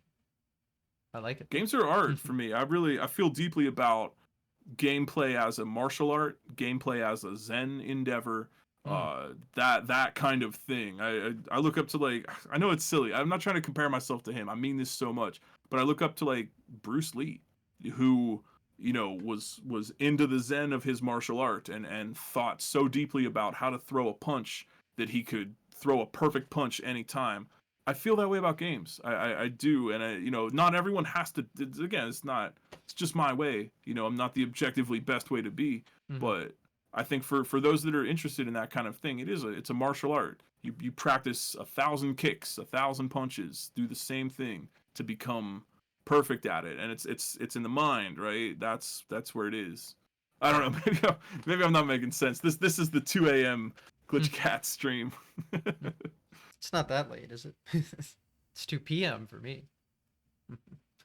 But no, it makes sense. I just maybe have not thought of it that way, I guess. But again, usually when I get into the Zen and practice, and I kind of find it kind of boring, I guess, but that's just me. That's valid, though. That's what I mean. But I wish it wasn't like everybody that, because approach. actually for Mario 64, I love practicing that just for fun. So I guess it depends on the game. Yeah, But I think to borrow a phrase from Carl Sagan, some tricks and things feel good on the hands. That I like the way it feels to physically hold a controller and twiddle my thumbs around and make the little man do the thing. It just feels great. That's just a nice feedback feeling, and I get good stuff out of that. yeah, I felt that way on occasion. Again, it depends on like the game or what I'm doing. I guess it's more when it's like a game I've been playing for so long. It's like I already know how this is and how it feels like. I don't want to practice it more. Yeah. I've already done it 10,000 times, literally. Like, ugh. But Yeah, no, I get that too. There's a point where you've done it a lot. I get that. yeah, but when it's kind of a newer thing that you can keep improving at, it's more fun that way. And like getting the feel for doing it better and better, and the improvement is definitely a lot more fun than just doing the same tedious frame perfect inputs again, literal hundreds of times a day or whatever you have to do nowadays. Yeah, I don't know. It's tough to it's hard to get yourself to like that. You know what I mean? Like there's no, like, I don't know. I feel lucky in that regard, but again, it's just my method. Like, even it's I don't know. There's just something about, like, just hanging out and doing a bunch of uppercuts and Street Fighter just over and over again. I don't know. It clears my head. I don't know. I mean, I want to feel that way, because then I wouldn't hate myself if I kept failing something or something. And I'm always down to be more relaxed without stressed I get usually. Well, I also talk about it as though I never get stressed, which is not the case. No, that's not what I mean. As though I never get salty. Like, no, I definitely do get frustrated and salty. That for sure happens. Or another one like that, pinball. You do any pinball? I have been all about it lately. I've really just, I mean, I've always played pinball, but I've gotten more into it lately. And that's another one of those games where, like, you're going to drain, you're gonna screw up, it's going to happen. You can't control everything. And so you just kind of have to let go a little bit. I think that is valuable. It's a valuable mentality. Yeah, pinball's cool. I've never really been into it, but at the past GDQ, I went with a group to a little pinball arcade. Oh, that's fun. It was fun. I heard there was one. I was kind of jealous because I was watching. I wasn't at the last one, so I was watching everybody's games, and yeah, there was like some little pinball bar nearby. I was like, jealous. I think but that's I the did one just went get my to. first home machine, so I'm stoked about that. Which one? I got a 1983 Sharpshooter 2 from Game Plan. It's a solid state. It's old. It's not modern, but it's really fun actually. It was designed by Roger Sharp, who's a big guy in pinball. Makes sense. Yeah, I was in Vegas last month, family vacation, and someone that lived there recommended I go to the Pinball Hall of Fame. I didn't end up having the time for it, but it was Yeah, just right there at the like south end of the strip, and I was like, that could be fun. but So, it's pretty fun. They have arcade games too. mm, I was there one time, but I didn't even play any pinball. well, what's the point then? I played arcade games. I mean, that's fair. I didn't know they had arcade games. I just knew Yeah, pinball. they have some, yeah, but mostly they got pinball. Yeah. There's a new arcade that opened up in Ohio that has been awesome. They had some rare like European manufactured games from the 80s and stuff. Super cool. Hmm. Yeah, there are no arcades near me, so not really. Same. Yeah. That's why I have to build one in my home. Are I you? have I sort of I have a sharpshooter cabinet, and I also have a millipede Mm. arcade cabinet downstairs. I have I an see. arcade one up, and I have my At Games Legend pinball over there. But I do have millipede, so someday I'll get the world record on that. I see. Yeah. That's a marathon game. The millipede world record is like 11 million or something. That's hours and hours and hours. Mm. Yeah, no thanks, personally, Yeah, but yeah. I get that. I've never been a high score person, I don't think. Although I said it's kind of ironic I say that because do you remember when Andrew G like a couple years ago had that little Mario 1 challenge where you Yeah. couldn't it was no deaths, no warps, no power-ups, get the highest score. I won that. Oh, that's cool. That's cool. Did you what tricks did you use? Um so the big one was uh like set up a shell where it's like next to a wall and then you just kick it against the wall over and over and just keep kicking it and kicking it and Oh, kicking it and you get points for it. That was the big one and my score wasn't even that good. Some people were on pace for a lot higher and then would die. Like it's hard playing that whole thing and then you get to 8-3 and you just have to hope the hammer bros don't kill you essentially. yeah. So it's like because you Yeah. can't die, you can't pick up power-ups, so you're just kind of screwed. So Yeah, it that was gets rough. hard, but I got 1,000,000 points, and that was the highest score. It was just over a That's million. good. That's So good. That's actually close to my Mario 1 5 lives PB for a mm, score, so that's awesome. yeah, well, you can get like closer to two, I think. At least in the Enter G challenge. I'm sure you can get a ton more in other methods, but those are That's not the ones I interesting. could use. Yeah, there's some cool point tricks in Mario 1 actually. The upside Hmm. down shell. Do you know about that one? What, the If you hit 8,000 a shell kick? yeah, the Yeah, 8,000 shell. yeah, Yeah, I know that's about that. cool. Well, there are two ways to do that. There's the like you hit it off of a ledge so it falls, then kick it in midair. But there's if you like frame perfectly kick it the frame before the Koopa wakes up, it's 8,000. Yeah. And Is that yeah. that can just not work because of the coin toss mechanic in SMB1. You can just it should just be impossible if you do the Oh wrong yeah. frame. So funny thing though is years ago when I got my 5 lives Mario 1 score, I used that Koopa kick trick over and over again to get the 1,000 points instead of the 8,000. I Yeah, did it yeah, like everywhere. And that was like all the way back in like 2008 or 9 or something was how I got my first Mario 1 score.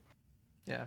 I don't know how much time you can lose to do it, but the way I try to get the 8,000 is you stomp on it and then time a jump. So is if you're like late and he wakes up, you don't die and take damage. You just stomp on him again. Oh yeah, that's smart. Smart. So, and Do you again, know I if don't that run high works in score. versus? It Do you know if should, that trick works in yeah, it should. I wonder if people use but that in versus. I have no idea if it actually does. I'm Yeah. making the assumption it should, but what do I know? So, No. Yeah. uh, That's the but thing with like when you're routing a speed run, you're just optimizing for time. Like what is the fastest clear I can get here?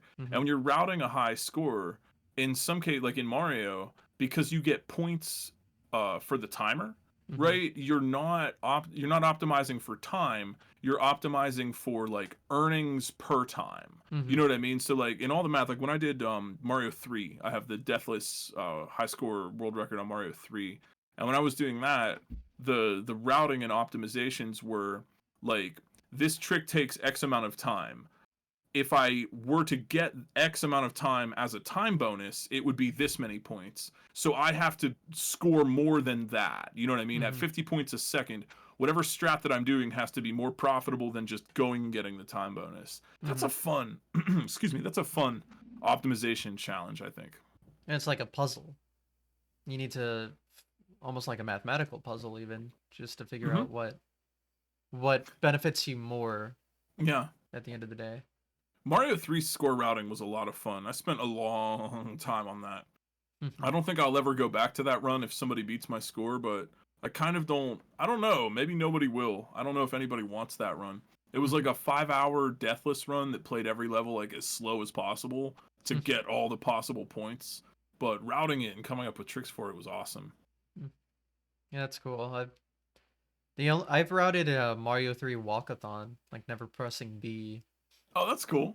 but it's like unlisted and nothing ever really came of it. But I feel like that could be a category extension. SMB1 has walkathon, where you have to get a mandatory wall jump in the last room of the game to beat it, which is Are always there funny. any are there any like weird challenges or stuff that you'd be like would be interested in for Mario 1? I mean, I've ran a lot of the category extension speedruns, so there's like a beat the game no coins, beat the game no pushing B, get all power ups. I've done a lot of that kind of stuff, but it's always been a speed run, so Uh, I Yeah, I don't know. I've heard people talk about low score, but that's so boring because you have to wait at the goal tape every time. Yeah, yeah, that's just pacifist no coins. Wait 2 minutes at the end of every level. Yeah, I don't know. yeah, I don't know about that one, but yeah. I was trying pacifist Mario World for a while to not kill anything at all. That is really challenging. I would lose runs because I'd kill an enemy accidentally and be like, "Oh well, I guess too bad for me." I've had the pacifist world record in Mario 1. I have That's the cool. pacifist warpless record still. Somehow. That run is so old. I guess no one just wants to run it, and that is valid. It's not really all that fun, but Yeah, there are pacifist some 90% runs got that are optimized. passion projects. Oh There are yeah. some runs that I just wanted just for me. Yeah, makes sense. Um I don't think I've ever did a run where there were just no like runs for it. I guess technically. I've ran some all night Nippon since we were talking Oh, about like nice. Mario 1 like official ROM hacks. Yeah, that was an official one. Yeah. I had the world record sweep at one point. Not Oh, that's anymore, cool. but there were Are four there any actual categories. are there any actual differences in that game besides just the graphics? A lot. Some levels have slightly altered layouts. A lot of power-ups are in different blocks. There are lost levels in that game too. Oh, cool. Um, I never knew that. I thought it was just a graphic swap. oh no.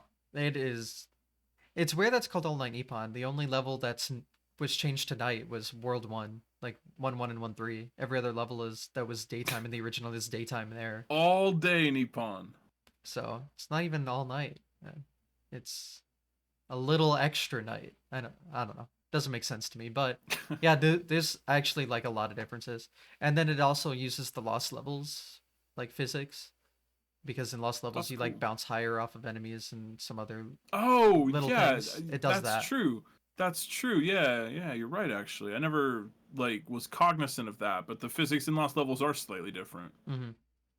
Yeah, if you like played All Stars, you wouldn't have noticed because that's Yeah. different from the other two.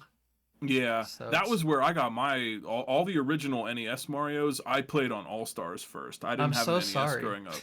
Yeah, I know it was really interesting because I liked them. They were cool. It was like four Mario games in one. I'm a kid. That's awesome.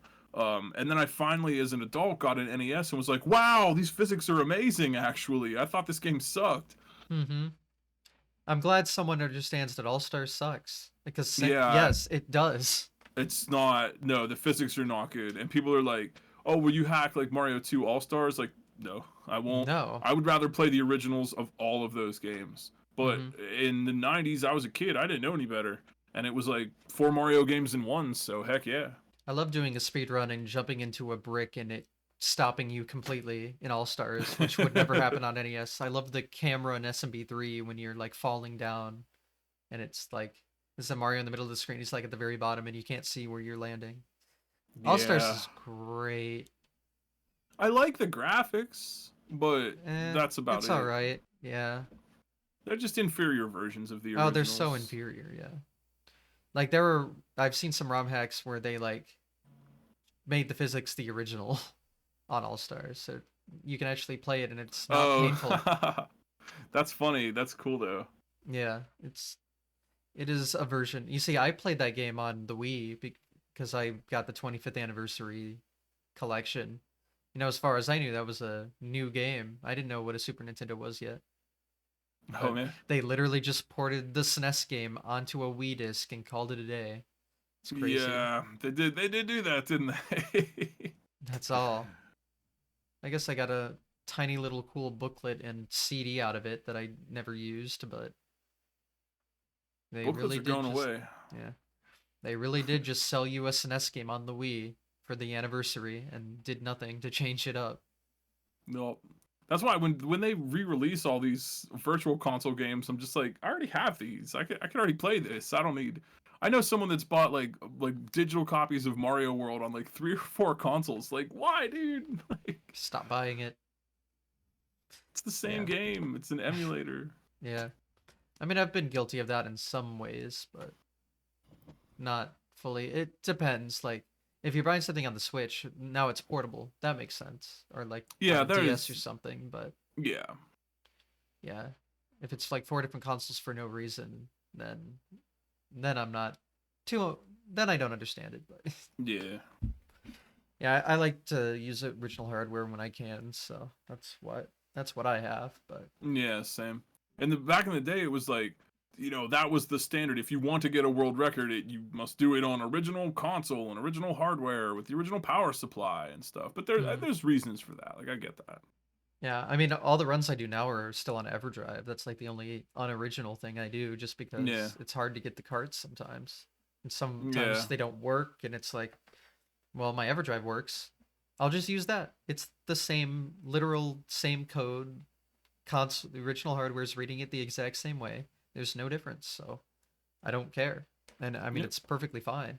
Hmm. Except That's on that. you can't. That's that accessibility. Yeah, you can't use EverDrive for like at least any Nintendo 64 games I've wanted to run. You have to use cartridges for that.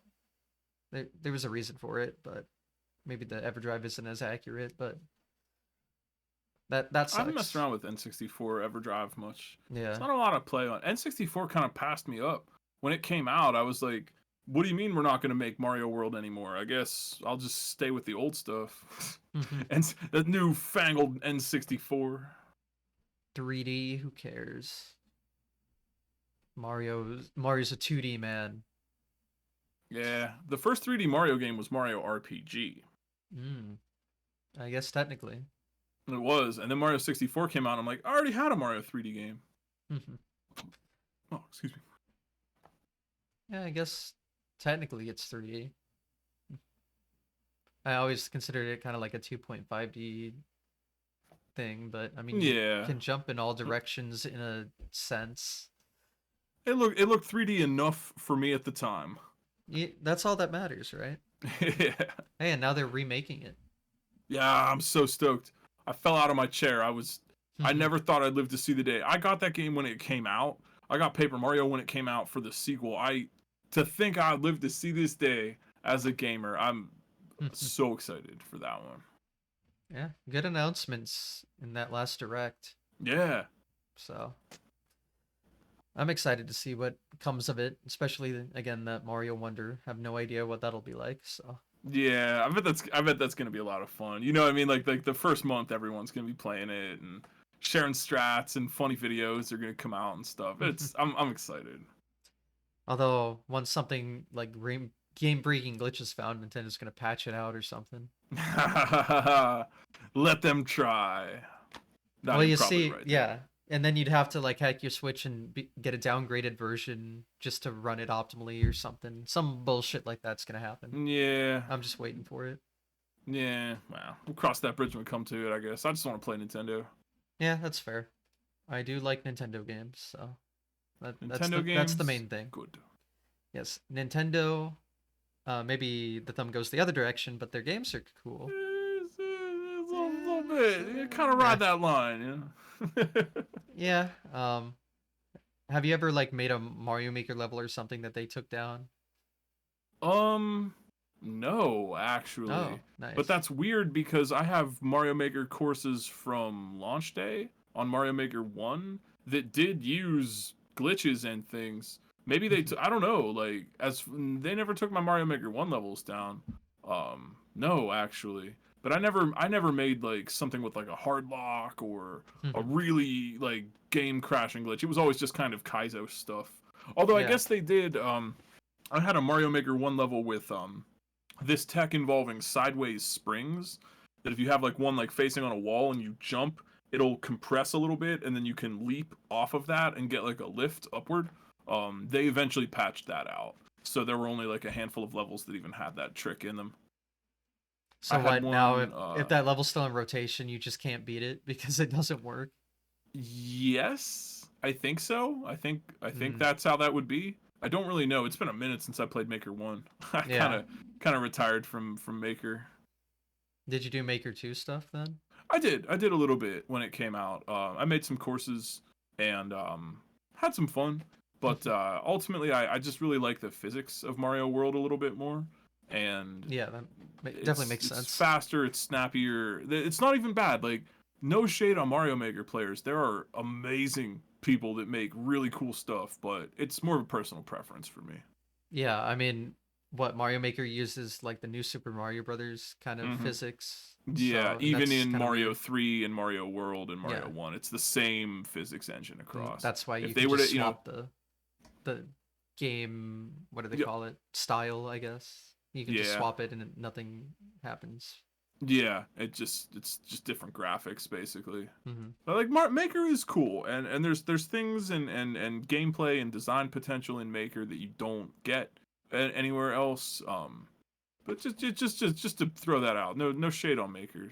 Hmm. Yeah. I haven't looked at a ton of. I think Mario World ROM hacks are really cool. The casual ones. I know like there's a ton of like ridiculous cool Kaizo stuff, but that's just not something I'd play because again, like I feel like I'd be really frustrated trying actual Kaizo stuff. That's fair. That's fair. It's not. I don't like it's not for everyone because it could be for anyone who wanted it, Hmm. but it's valid to want to skip that, right? There's a Hmm. particular type of frustration and focus and patience that goes into that no one needs to have. You know what I Hmm. mean? It's kind of an optional thing. Plus there are a lot of really good standard hacks. Oh yeah. And I've actually kind of been thinking like everyone's speedrunning like vanilla Mario World and speedrunning Kaizo, but why don't we try to speedrun a cool standard hack? There Hmm. are a lot of them out there, and you might get to do some really cool skips or tricks or something. So that's like also on the table as an option. But standard is amazing. Speaking as a Kaizo player moderator, standard has a lot to offer, and Hmm. there's just so much cool stuff out there. A plumber for all seasons, just to name a hack in particular, is like the beautiful, amazing sequel to Mario World that we never actually got, but here it is as a fan game. Hmm. Yeah, I played a little bit of the what do they call it? The vanilla competition hacks where they take all those levels and then like put them in one whole Oh game. yeah, VLDC. VLDC, yeah. I've tried Yep. that a little bit because there's some unique stuff there. Um, Have you checked out the Jump series? You might like, I maybe you might like Jump. I've seen some gameplay, Janked Up Mario Party, but Yep. I've not played it. No. Yeah, that one's pretty popular. Kind of rides the line between like it's standard and Kaizo-y. It's Hmm. standard and tough. Yeah. There's like standard easy, standard intermediate, standard hard, and then Kaizo beginner, right? That's Hmm. like how the grade works. I see. So there's a whole like level system in place on SMW Central. Yeah, yeah. I'm a moderator staff for SMW Central, so I'm familiar with the system. It's more to help prospective players understand what they're getting into, Hmm. and it's less about objectively defining this hack is exactly this hard, like a Moz hardness scale for rocks or something. You can't really give it a number because every player's experience is going to be a little different. If I'm better at shell tricks than someone else, then I'm gonna have an easier time with a hack that has a lot of those tricks than the other person would, and vice versa for tech that I'm not good at. So it's more to kind of less to define and more to describe. Does that make Hmm. sense? Yeah. Uh, yeah. I browsed the website a little bit, and obviously, if I'm looking for a hack, I'm making sure Kaizo isn't there. So Yeah, I definitely used yeah. it. Go for the standard Go for category. the standard. That's where you want to be. Yeah, But I mean, I love how perfectly they work on Super Nintendo because like Mario 64 ROM hacks are really cool. They don't work on console like 99% of the time. But like yeah. any Mario World ROM hack just works perfectly and it just is That great. I love is it. that is something. Mario World is such a unique, perfect storm of modability and it doesn't crash. Mhm. There's something we in Mario World we have a theory that like Mario World itself was kind of made on a Lunar Magic editor, that it was like made to be modular. First they made the elements and then they designed, kind of like Mario Maker. And we Yeah. just have a hunch that that's how it went down because it's so uniquely modular. It is the video game equivalent of silly putty. You can twist it, shape it, screw it up, and it doesn't crash. It still just plays because everything kind of works independently of each other. If you have a ghost house, you just load the ghost sprite set. Or if you want outside enemies, just load the outside sprite set. And then there's all the outside enemies.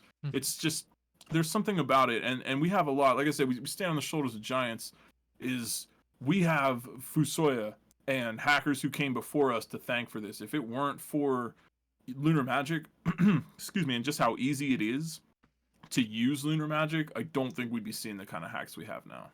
In fact, I know we wouldn't. We really like owe a lot to the creators of the tools in particular. Lunar Yeah. Magic is a particularly powerful editor, and Mario World is a particularly editable game. Yeah. Just the perfect situation lined up, I guess. Yeah, Yeah. yeah, it's just remarkable. It's special like that because I can't think of a lot of games that take to hacking that well and still run on their original consoles. Yeah. I mean, I think most ROM hacks I've seen for NES and Super Nintendo tend to work. I've never seen one that doesn't work. It's the Nintendo 64 that's weird. Again, like Yeah, Mario 64 ROM hacks just don't work. They're incredibly laggy, so they make ROM hacks for that game with emulator in mind where they know it'll just run normally and won't die, but yeah. I was it's actually just trying so to play a weird. Mario 64 hack the other week and got kind of frustrated trying to figure out how to patch it and get it running. Mm, yeah, like it just doesn't work. It's unfortunate, but again, that's why Mario World's great. All of that works. And I love Yeah. like the map.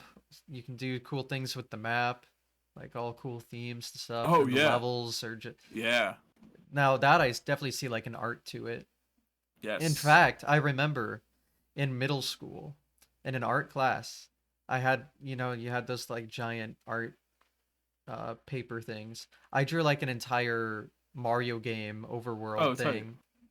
I know it's gone forever, and I wish it wasn't because I was thinking like so many years later, it's like you could make a Mario World overworld out of that.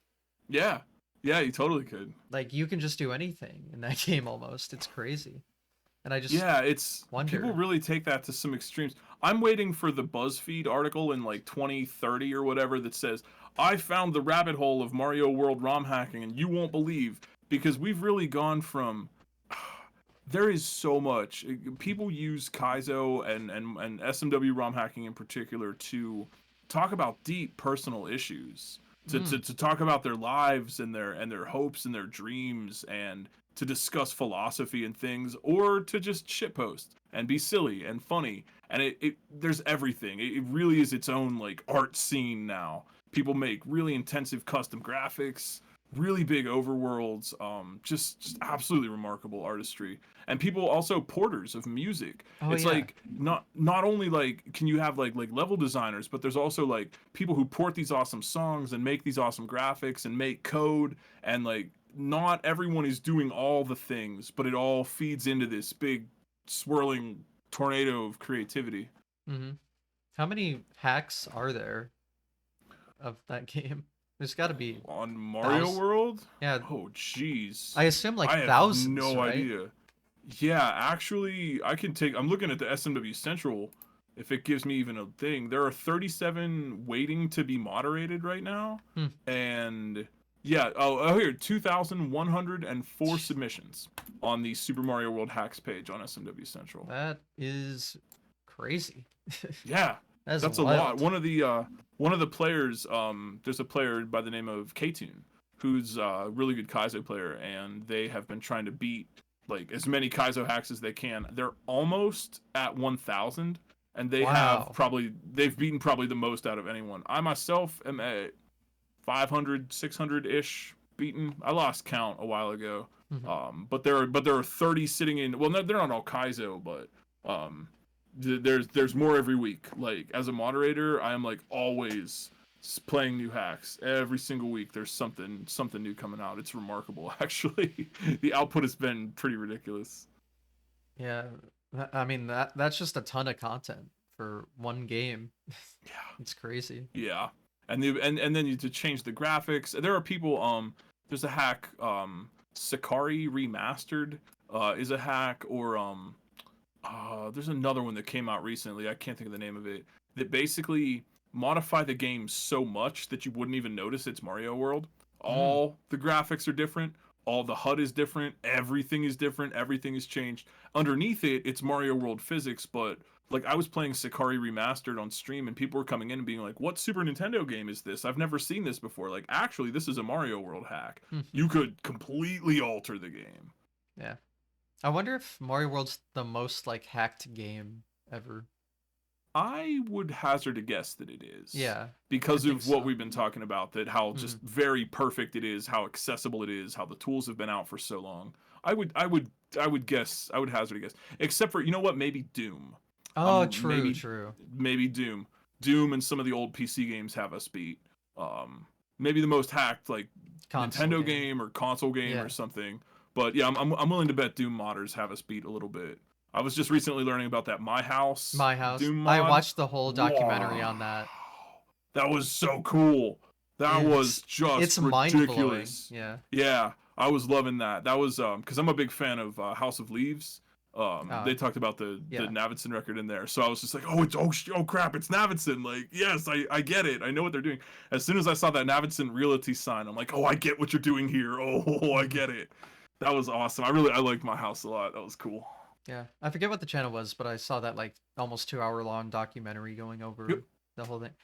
Yeah, I That think might we be watched the the same one. yeah, that might be the coolest like thing in a game I've ever seen. Yeah, yeah, that's like some next level stuff. And I'm trying to think. I mean, there's weird and really deep hacks in Mario World, but Hmm. as I'm watching that, I'm realizing like how I'm trying to think like how would I create this kind of experience in Mario World, and you really You can't. just can't. You know, No. you got to get out of the two dimensions. Mario World, it's cool, and there's so many good Mario World hacks where you do some weird stuff and weird things happen, but you can't give someone that visceral horror experience. Like you need Doom for that. That was Yeah. awesome. That might be one of the coolest like ROM hacks of any game I've ever seen, Yeah. actually.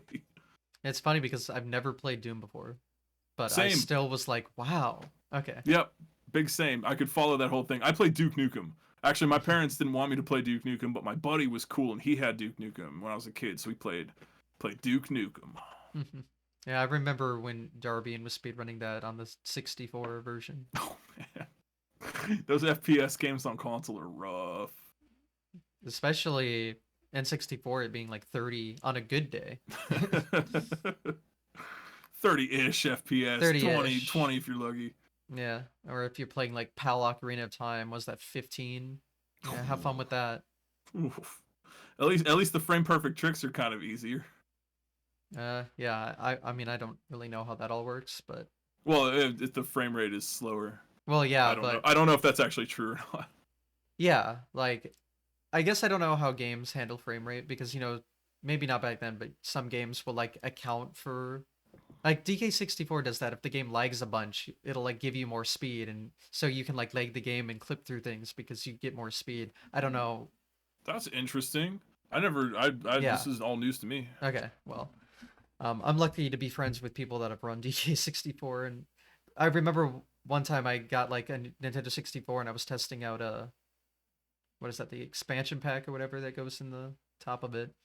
Yeah. So I was trying DK64 and they're like, "Oh, this thing's really easy. Just push these buttons and you clip through this wall." And sure enough, that game is that is so broken. And part It of it is is a because weird you can one. lag it, and lagging the game will recognize that and be like, "Okay, let's give you more speed or something," and whoosh, now you can fly across this Nice. one thing. It's so weird. So I didn't I know if heard a like rumor. Ocarina did that or not. Yeah, I'm not sure. I don't know that much about I N64 I don't either. architecture, I but I play did hear I've a run Mario rumor. 64. That's all I know really. Yeah, I heard a rumor they were gonna do a DK64, um, like a Mario Odyssey. Like they were gonna do like a Donkey Kong game, but like Donkey Kong Odyssey on Switch or Mhm. whatever. It was just a rumor, but be kind of cool. Like they're trying a DK64 again. Yeah. I don't really listen to rumors anymore. They've been wrong too many Yeah. times for my tastes, You but know, the night before they announced that Mario RPG remake, someone came into my chat and was like, "What do you think of that rumor about the Mario RPG remake?" And I said, "It'll never happen. No way. Impossible. Yeah, call me when it really happens, whatever." And then it did. mhm. So, Well, I you hope they know, called you the next day and said I told you so, but it's like, you know what? They were right. I'll damn. take that L. I'll take that one. Eh. In my defense, I've had almost 30 years of it not coming out. So, Yeah, yeah, I think that's pretty fair, but yeah. here it comes. Yep, it's Oh, always when you least expect it. when does it come out even? I've I think forgotten. October, All right, yeah. And then Wonder comes out later the year, November. November. So much to play.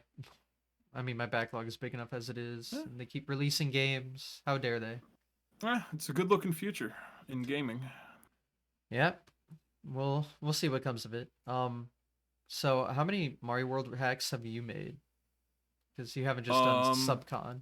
yeah, how many have I made? I made Breakfast Kaizo 1, Breakfast Kaizo 2, Search for Salmon, Various Dragons, which is like a collection of tough levels, Enter the Salmon Zone, which is like a TAS only hack, and various ROM hack race levels, a couple here and there for contests and stuff.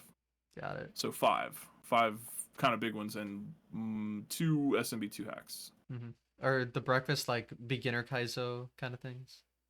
I designed them to be beginner Kaizo, but I actually have a very poor sense of Mm. what is challenging or not in Kaizo, and so they wound up being much harder than I intended. But they're listed as expert now on the site, and I think that's fair. I think that's Mm. fair. I'm not even trying to brag, but just like I've played a lot of Kaizo. I'm fairly decent at it, and I just have a very poor sense of what is too challenging sometimes in the stuff I make. I'll make something that feels easy to me, and it's not easy. Yeah. And then I'm not trying to brag. I'm trying to more talk about like the disconnect. Yeah. No. Like I understand that. I I think I was being interviewed for something, and well, this is slightly different, but it's more like the knowledge thing. I was like explaining the same, but I'm like, well, everyone knows this, so I won't go into too much detail. And they're like, what do you mean? I've never heard of this before. I was Yeah. like, oh yeah, the general public has no idea what the hell I'm talking about. Never mind. Yeah. Yeah, there's a certain trick to being able to break down video game concepts for people who don't play Mm-hmm. games. That It's takes it's that takes some hard, practice. especially when you're Hmm. so knowledgeable. It's hard to like essentially talk to someone who has no clue at all. It's like, Yeah. oh, I found how do the I the thing explain to this? do one thing that because I do commentary for the races every Saturday, and one thing that I've tried to do in breaking down commentary for kind of non Kaizo or non gaming people is try to just physically describe what the object looks like on the screen and where it is. If you say, "Oh, he hit that coin block," that's obvious to us, but they might not know what you're talking about. They hit that coin block, that golden block with the question mark on it in the upper right hand corner of the screen. Now you're like directly telling them, look at the black thing, the black piranha plant over there in the left. That's where you're looking. It's just like Yeah. try to break it down one more level and say like the very obvious thing. Yeah. But it's a trick to notice that, you know what I mean? It's like to try to repackage that for people that aren't familiar. And if you're not like thinking about it, you might just pass something off of as like something that is no thought to you, but might require thinking for someone else. And just might not catch that. I definitely see that happening. But yeah, I luckily haven't had to do too much commentary or anything. I mean, actually, do you know what Pace is? That speedrun event? Okay, I was there like last month. Well, oh yeah, that looked fun. yeah, I mean the Mario 1 thing they had there was so cool. But I did like commentary for the first time, or like at least with mic'd up in a live event kind of thing, and it was hard to like think about explaining things. Yeah, I probably didn't do that great a job, but yeah, it was just, and like especially it was a Mario 3 one is the one I had to do alone, and you know I have like a 54-minute any percent warpless, like it could be worse, but there's so much I don't know either, and there's so many auto scrollers in that game. It's like, what the hell am I gonna talk about during this? Yeah, There's just nothing to mention. It's hard to do. Like commentary is hard to do. it can be really challenging. It's definitely something you get better at with practice. Mm-hmm. I know I was really the first time. I remember the first time I was on a couch on GDQ. I think I sat there and didn't say anything for half an hour. I just sat there in silence, and people in chat were like, "Is that guy ever gonna say anything?" I was nervous, and I was like only there to be just to be funny and say some silly stuff every now and then. And I was just like really nervous. I'm just like, don't say anything stupid. And I think I just sat there for half an hour and didn't say a word. What run was it? That was Glackham running Rayman 1. Mm-hmm. That was would have been SGDQ, AGDQ 2018. I think that was what it was.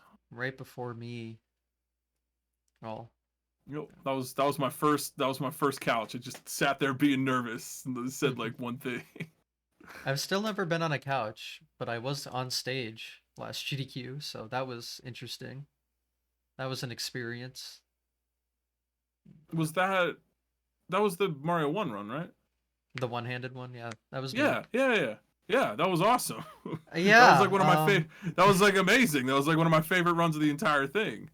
Yeah, I got that a lot. Yeah, it was unbelievable. Yeah, I still can't believe it. In fact, that was I watched that live. That was really, really, really, really, really, really good. Again, I still can't believe that happened in more ways than one. That was. Isn't it cool though? You know, isn't it cool to get that rush? Yeah, I mean, it literally could not have gone better. I don't think so. Like, I can't complain about it. Like, yeah, that was flagpole glitch too, one-handed. Flagpole glitch. That was the third best one-handed warpless run ever performed. That was the best warpless run ever performed on GDQ. I did it with one hand. That's awesome. That's awesome. How does that happen? I don't understand. Practice, skill. You made that happen. Practice and skill. I guess. I know how. Okay. That's how. Oh, you're talented, man. We try, but it's interesting. I'm also wearing my Mario 1 shirt from SGDQ 2020. That was an online event. Okay. I was in a race for that. So that was like my first GDQ event, but that was online, so it's a lot different. Oh, yeah. I was watching in 2020. I've been watching all of them. Yeah. I haven't been to one though since the pandemic started. Yeah, AGDQ 2020. I know you were there because I think I met you there for the first time. Yeah, I was at 2020. Yes. You were showing me that last one. ROM hack that like destroys itself. Is the only way I can describe it. Oh yeah, D4. She's a really cool hacker in our community, and she was making like different themed Mario World hacks every day, and she had one that just disintegrated the world. If you stand still, the tiles disappear Mm, around you. Yeah, yeah, that was fun. I do just remember that because Yeah, it we was were all so playing weird. Mario hacks in the practice room. Yep. Yeah, she was making a new one every day with like different gimmicks and stuff. Yeah, that practice room was massive that year. I missed that one. That was a Yeah, good one. yeah, The yeah. practice room is where you get the vibe of old school arcades. You know what I mean? Like that's how it Yeah, was in yeah. the arcade. You walk through and everybody is really good at the game that they're playing. Mm-hmm. It's just consoles instead of the whole cabinet Yep. setups. Yeah. Yep. And you just looking over someone's shoulder and be like, "Wow, they have a high score. They have a high score. Like Mm-hmm. everyone here is a god at what they're doing." Although GDQ also has the straight up arcades where you can Well, yeah. literally have that experience, but I was definitely doing that a couple months ago. There were people going ham at some of those machines. They had like a Yeah, I'm just stacked there for lineup. pinball. Yeah. They had like 2 pinball machines, pretty sure. But Yeah, there were people talking, showing me pictures and stuff. I just wasn't able to go in person. yeah, but again, there was that like full on pinball arcade kind of Yeah. nearby. It was good. Uh, but I've never been like super into pinball, but it was fun. It's tough to pinball is tough to access, Yes, right? It's tough to get it's tough to get machines, it's tough to get good machines, it's tough to know how to play them. hmm It's tough to have good locations. It's I love pinball and I'm constantly bummed out about the lack of access. like Or every if you table live somewhere that has doesn't have an arcade, you're yeah. just out of luck. The tables always have like a bunch of shit going on these screens saying all these bonuses and stuff. I'm just hitting the ball, man. I don't know what's going Yeah. on. Yeah, Like, when you get into the meta, it's a lot like a roguelite kind of game where like it's almost like a Hades. You know, you go through and you buff up your character in certain ways by doing certain things and take certain paths. It's kind of like that in pinball, except for the player is mm-hmm. your score. You know, so you're doing things that get you various points and multipliers and things, and you're sort of building up your character as you try to stay alive. Hmm. Interesting. Yeah, I don't know the meta at all. So That's more or less. Pinball is like it's like the like a carnival. Honestly, it's kind of like a carnival game. hmm It's like knock down 3 of the small targets to qualify one of the big targets. Get mm. 5 big targets and win a big prize. Pinball's kind of like that. Knock down all 4 of the targets, get it in the scoop. Do that 6 times, get the big scoop lit, and then you get big points, you know? And it's just that, but very complicated forever. Yeah. I remember I don't know why I saw this, but it was seeing some sort of like machine that kind of emulates pinball. Like you can like load machines onto like this big Oh, old cabinet. Oh, yeah, you I have one. It's right over there. Oh, really? Right, I'm pointing at it. Yeah, this is a digital. It's got stuff on it right now. But yeah, Oh, that's a digital cabinet. I have a digital one upstairs and a real one downstairs. got it. So, I swear the thing I saw was like really expensive though. Those things are they really expensive though? No, they Really? can be, but I got this. Actually, I got this on Sam's Club for like a really sick deal. So no, All they're right. not that. Not like under. They're like under 1,000. Real Oh, machines really? get expensive, Well, but no, yeah, I'm not they're talking. fun. Can you They're load? fun. I mean, how many different machines can you even load onto it? They have so it has this, what I have is an At Games Legends, which has like some machines preloaded and you can DLC more. Mm-hmm. But the real value is that it really is just some buttons and some screens hooked up together. Yeah. So what you can do is hook your PC up to it, and there's Mm-hmm. a visual pin, like a pinball emulator kind of MAME thing, and you can through that have any table that is has a digital form because people make uh recreations, digital, you know, Mm-hmm. digital pin homebrew recreations and stuff. So you could play more modern tables or obscure stuff or whatever, and you could use it like that. It's like a controller for pinball that is pinball Got it. cabinet shaped. Does it like? Can you like feel the ball hit things? Yeah, Oh, it has haptic feedback haptic and little feedback. Okay, accelerometers in there so you can that's like kind of cool. nudge the machine. It's neat. It's a good simulation. It's Mm-hmm. good for training, good for practice. Not quite the real thing, but you know what is. What for someone for like a casual noob, it'd be perfectly fine. Yeah, Yeah, absolutely. because I've Or always thought just, you that'd know, be or for someone that didn't have cool to just the money to have. get like Yeah, You can try even Pinball FX3 on Steam, or there's a new one on like the I've Xbox seen Arcade or that. whatever. Yeah, that's pretty good. And a lot of those digital cabs are running FX3 underneath, so it's like kind of the Hmm. same thing. You could just play it on your computer. Okay. I just feel like that wouldn't be the same thing, but that's just me. I mean, any anyone else that's interested, go right ahead. But I feel like there's something about like hitting the buttons on the sides and pulling the lever and feeling it like Yeah, there. there's definitely that aspect to it. That's what's cool about the physical. You know, you get the lights, you get the ball motion, you get the big sound and everything. It's fun. Hmm. I like pinball. But Pinball is ancient and old compared hmm. to speedrunning. Oh yeah, it.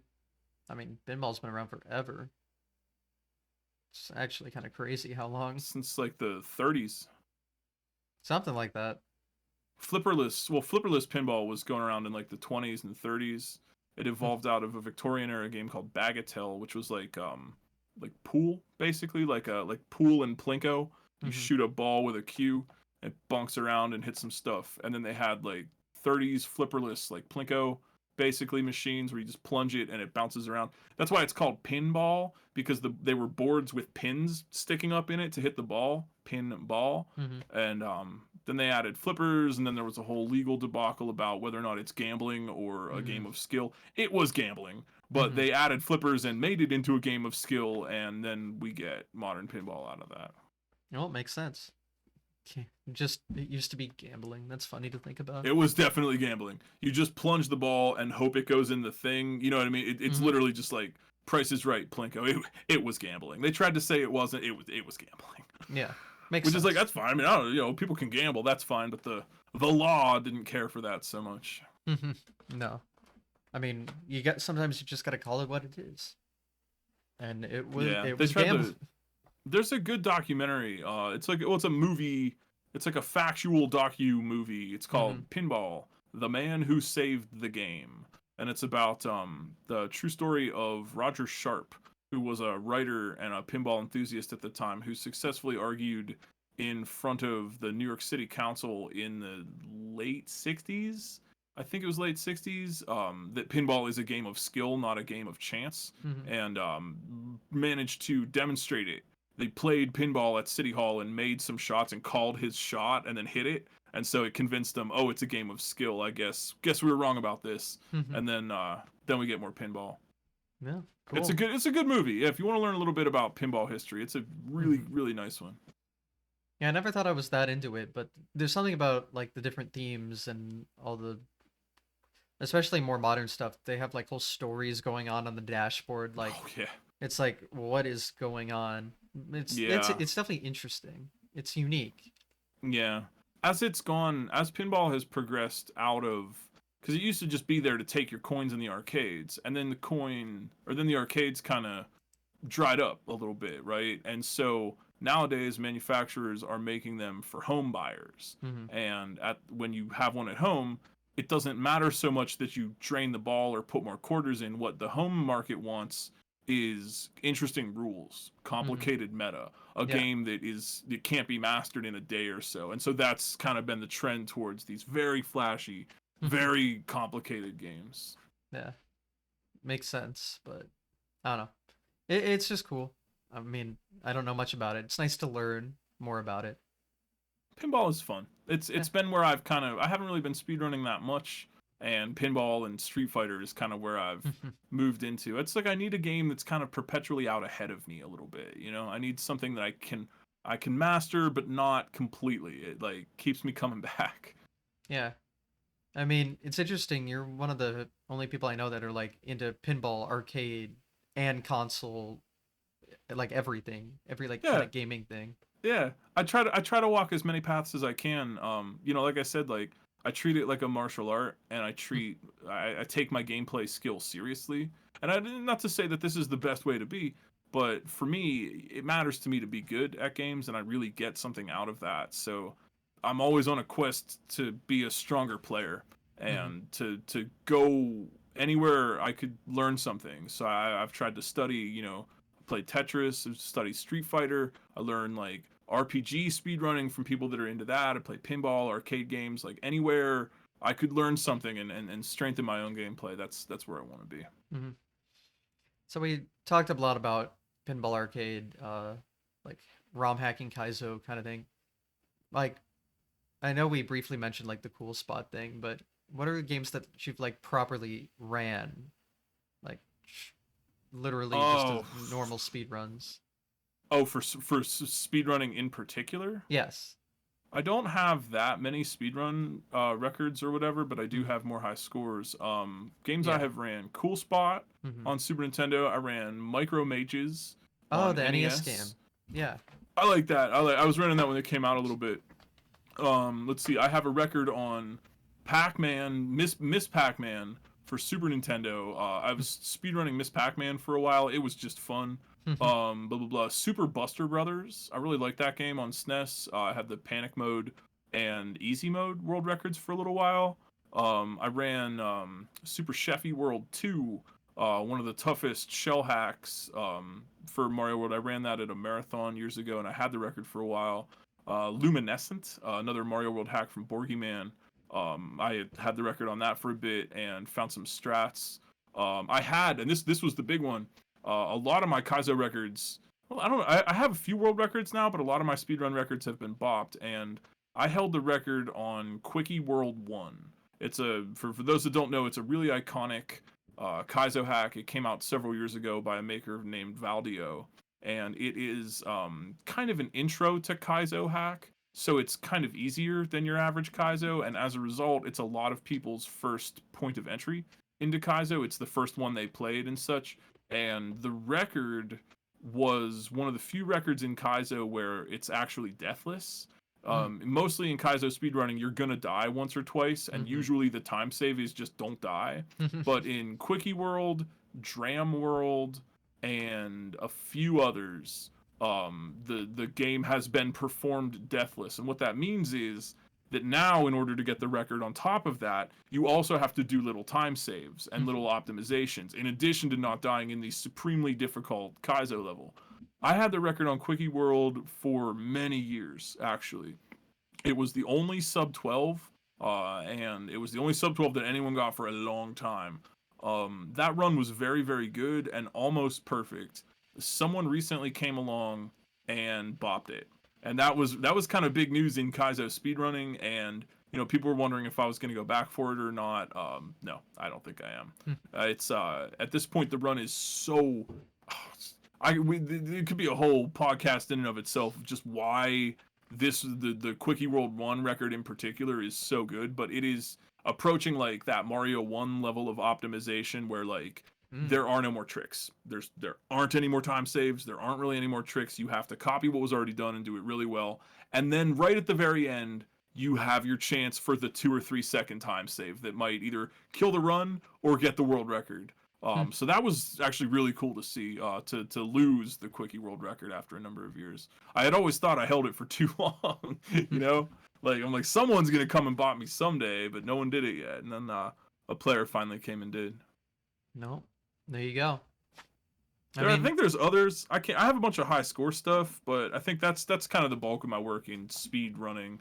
I don't really I like speed running, but like I said, I kind of like the more improvisational thing. Like I maxed out Mm-hmm. Tetris on Mm. NES. That was I spent a lot of time on that, or pinball or whatever. There's something about fluidity and improvisation that I really enjoy in gameplay that is a little bit hard to replicate sometimes in a very formulaic run. That's honestly why I have a lot of respect for runners like yourself who, like you said, kind of do the opposite, because that's really impressive to watch. And I'm like, man, look at this mechanical precision. Like that's so perfect. Like you mean like Mm-hmm. some people like that kind of just do the run over and over again. But for me, when it gets to the point where like there's really nothing to discover, there's really no more time saves to find or anything, I tend to lose interest a little bit and move on to something new.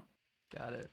I mean, despite that, you have a lot of speedrunning world records or have had. So, I mean, Oh, thanks. I'd at least consider that a lot more than the average person, Yeah. at the very least. Uh, the one I would defend would be Cool Spot. Yeah. There's not a lot of competition on Cool Spot right now. There hasn't been since I've got the record. But I would certainly defend Cool Spot if ever anyone came for that. I'll try to get it back. All Cool right. Spot would be another one of those runs where it could get down to frames or very, very optimized. It's already deathless. You're doing lots of good optimizations and time save, and it's very cut and dry. Like kind of like Mario 1. Like in Mario 1, when you're running it, you're either on pace or you're losing time, right? There's like no room for error. You do the right No. thing or don't. Cool Spot is also like that. You Hmm. you you are very much like to the second, either you're ahead or you're behind. There's no like make it up later. You just get it right, and that's fun. I like that about it. Yeah. I mean, it sounds like it works well for a speedrun sense, especially if It's it's a great speed run. optimized I can't. platformers. Oh, I gotta.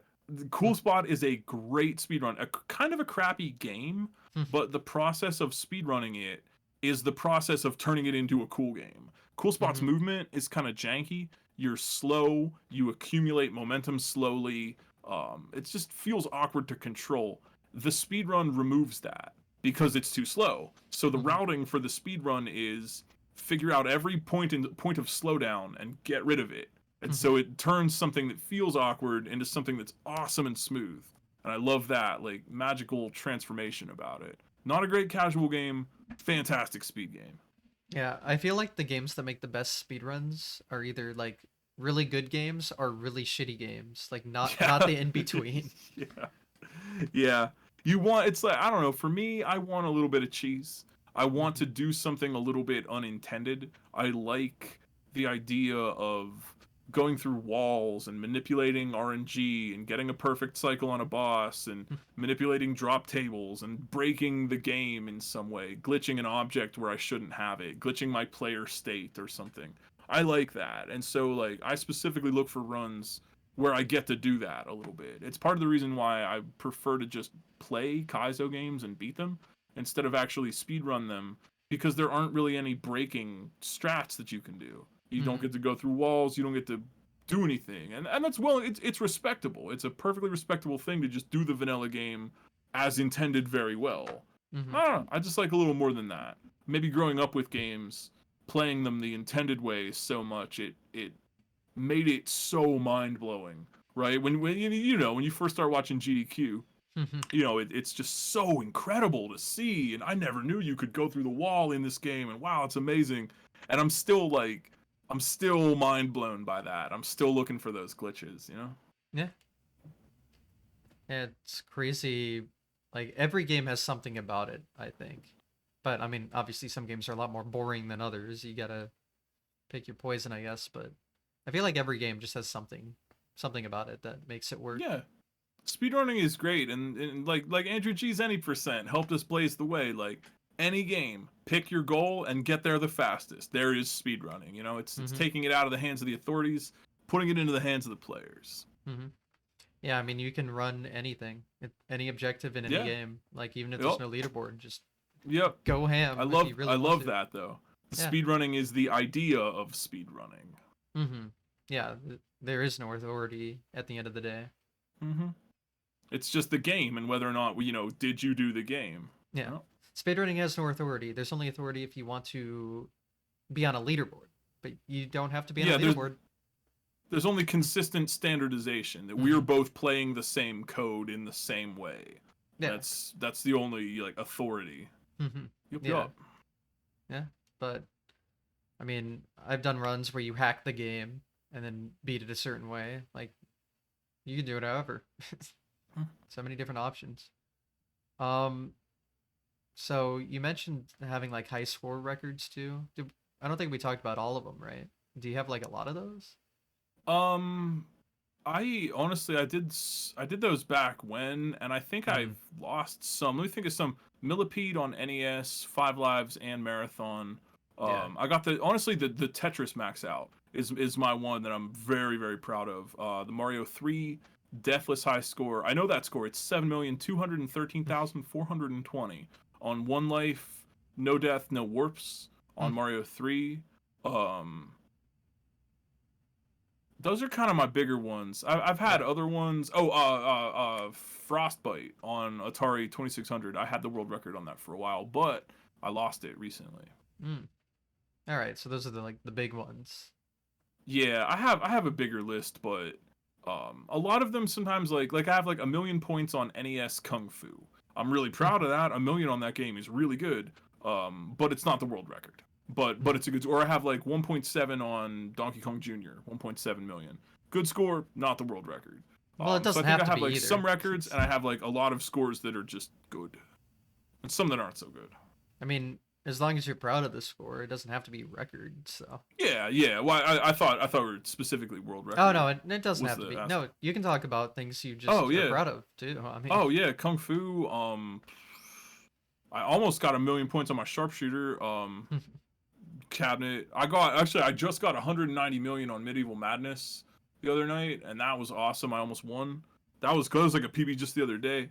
Honestly, I think out of all my high scores, Tetris. I maxed out Tetris. That's the first one I'll bring up. I'm real proud of that one. so how does maxing out Tetris work on any? It's the NES one, right? Yeah. Hmm. That would be Tetris gives you more points for Tetrises, right? You get Hmm. more points for a 4-line clear than anything else. So the meta is essentially prioritize only making Tetrises because mathematically you hit a kill screen at 29. If Hmm. you're really good, you don't, but I'm a DAS player, so I don't hyper tap or do rolling, meaning I can't pass 29. Hmm. So that means I need to maximize all Tetrises all the time. I in the end I was one over. I did the whole game, and I had one more Tetris than I needed. That just show you how close it is, like before you hit the kill screen. And there were several games I had where I was one Tetris too less, and I missed it by one. You pretty much need to just like only make Tetrises or burn one line at a time. Like you have your well open on the side, and you just like clear one line out to get rid of some junk piece, and then it's right back to being open again. It took 10 years of practice, and I never got the score I got. I've literally only got it once. But it took just about 10 years of grinding and working and saying, not today, but maybe someday. And then 2021, I think, yeah, I think it was 21 or 22, I forget. But just one night, there it was, and I finally got it. It was like a moment for me. I like that was 10 years of trying to get that score. I'm quite proud of that. So, I guess I'm just confused because some players can keep going until like the colors start glitching out and shit Yeah. because they're doing all that. Like, what's the difference here? So what's going on? And actually, that's a great question. Hmm. Um, in NES Tetris? If you want to move the piece to the left or the right at a high speed, you pretty much, in non-technical terms, you have to press the direction you want the piece to go before it's on the screen, right? And Hmm. that will make sure it gets all the way over. Once you hit 29, level 29, the devs intended a speed up to be so fast that you're not supposed to be able. A piece is coming down the middle, right? Hmm. And it's so fast that you're not able to get it to the extreme left or right side. It's just Mm. too fast for that. Okay. And so as a result, you can no longer clear lines. So what they did, Tetris players figured out two techniques. I actually have a SNES controller here. Hmm. One would be like hyper tapping, where you're just like on the button, and that gets you faster horizontal motions to Hmm. get the piece over to the side so you can play on that kill screen. But what they started doing, which you might be good at because you're one-handed, Mario, they're doing it like one-handed, and they're doing the buttons over here, and they're doing the D-pad over here, and they're doing rolling, and they Hmm. take their fingers and they like roll the controller like into their thumb like this to get really quick hertz value tapping on the D-pad, and that is the technique that players are using to play indefinitely after the kill screen. Got it. They got so good at it that they had to implement a super kill screen, I Hmm. think at level 39, to stop indefinite play. But that technique is really, really effective and also really hard to learn. So Got it's it. why I've never messed with it. So the kill screen is the dev intended super fast Yeah, fall. Okay, that 29 makes is the sense then. dev intended kill screen, Got it. but you can pass it with faster lateral motion. Got it. Okay, that clears up all my confusion then. It's a funny story. I knew about like the roll technique. Someone. So there's someone that's done it in SMB1. If you in SMB1, you can only collide with enemies every other frame. That's Yeah, like why coin toss works and Mario World bullet. works that way too. Okay.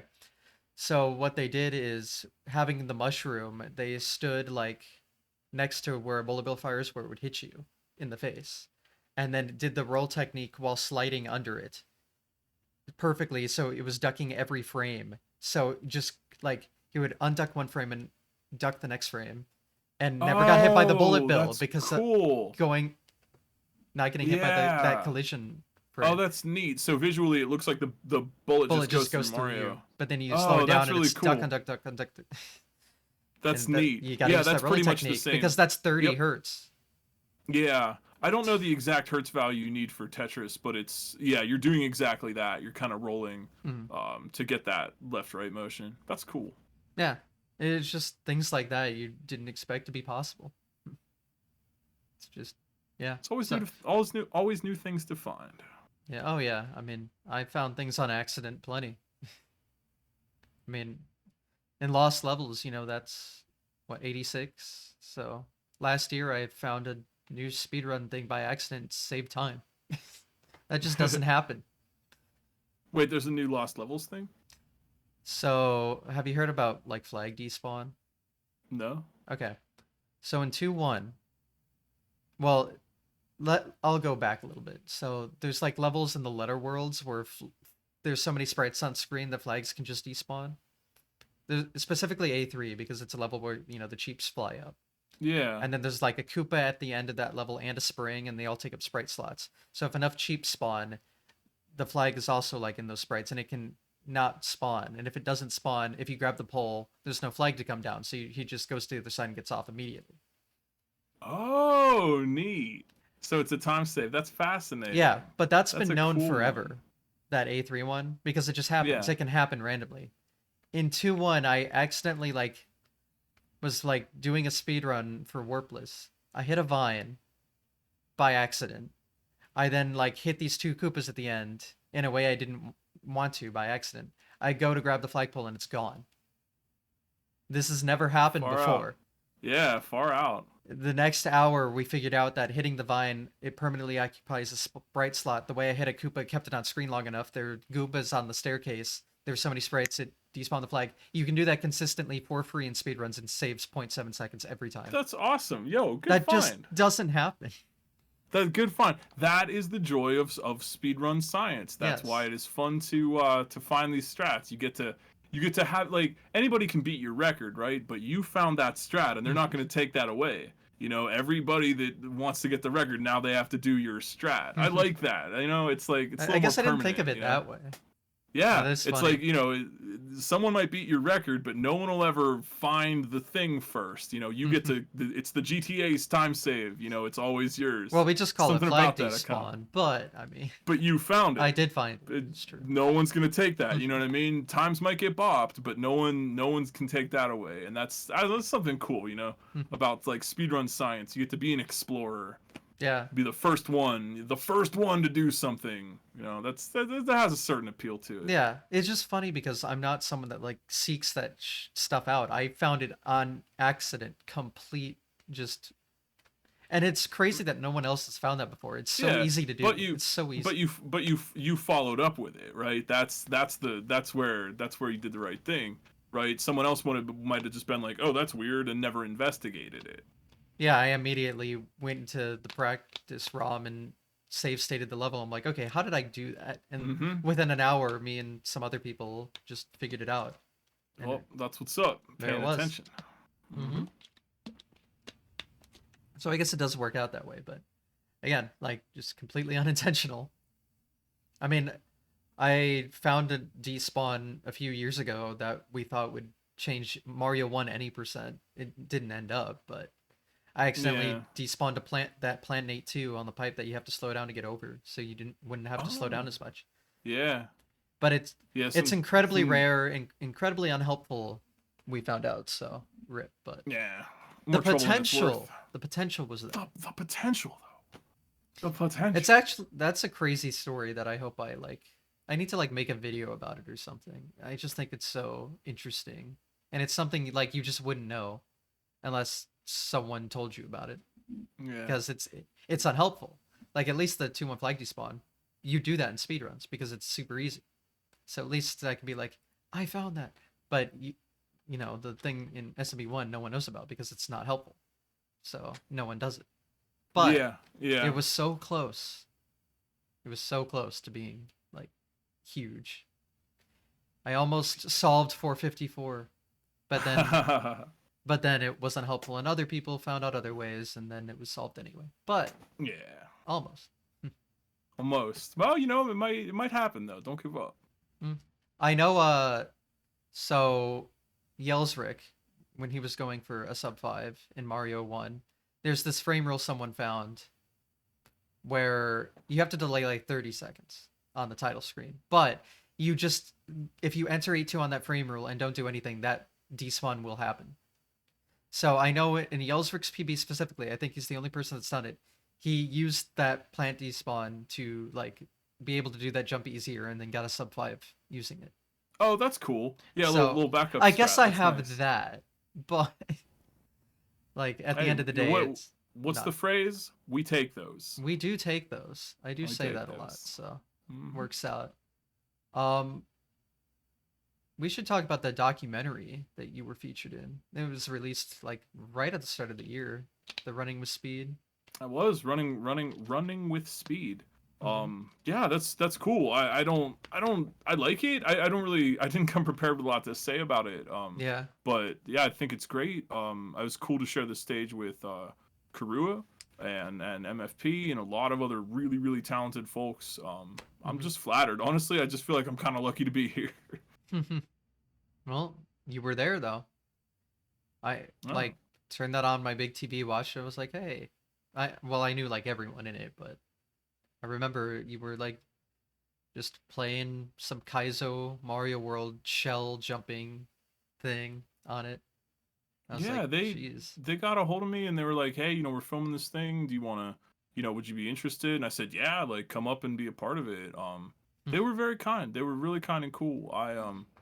That was special. I don't know. Yeah. I'm just grateful, honestly. You know, and there's the tendency to be like, "Oh yeah, I was in a documentary, blah blah blah." Like, you know, there were so many people that it could have been, and there are Mm-hmm. so many really incredible people that weren't there. That you know, I just feel grateful. I just Yeah. feel grateful to be I there. I do know people that like filmed entire bits that were completely cut. So Yeah, it yeah.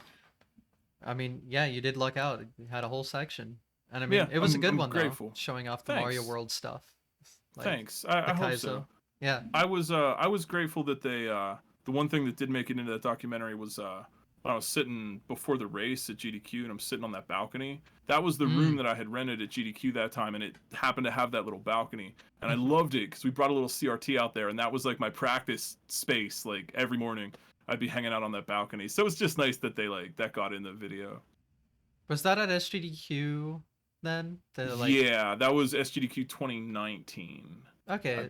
I I was gonna believe say with the because I know that room. It's the pool room with the balconies that yep. kind of yeah, okay. Yep, that's it. That's the pool room. We had one up there.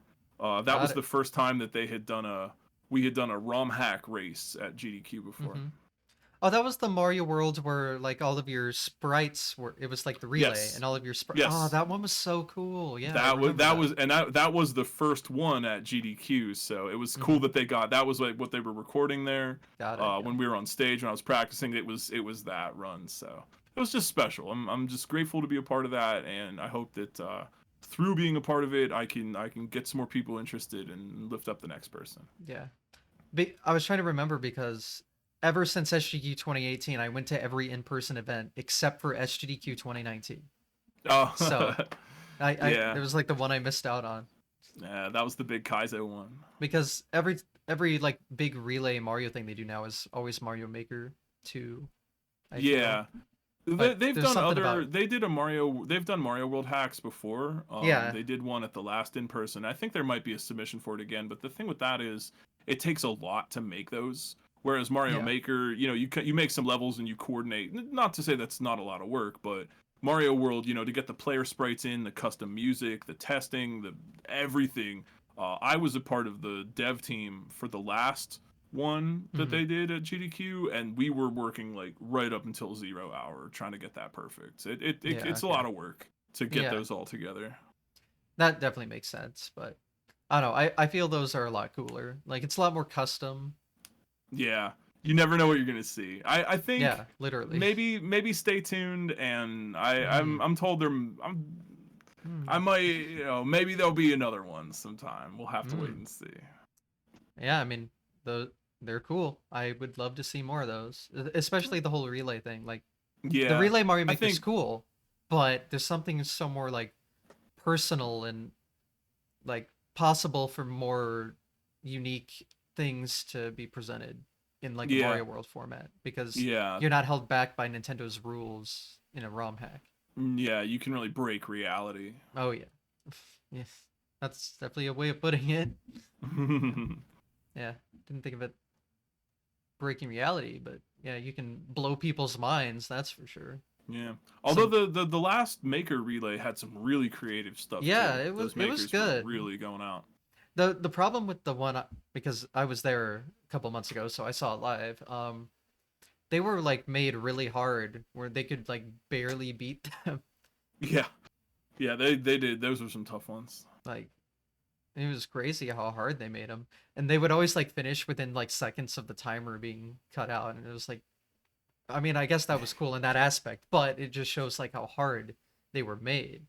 Mm. I was like, dang, because that they were already so far behind schedule, and then like it took them like the full amount of time to beat every level, so it was just the max amount of time they had. It was like, well, this isn't saving us any time here.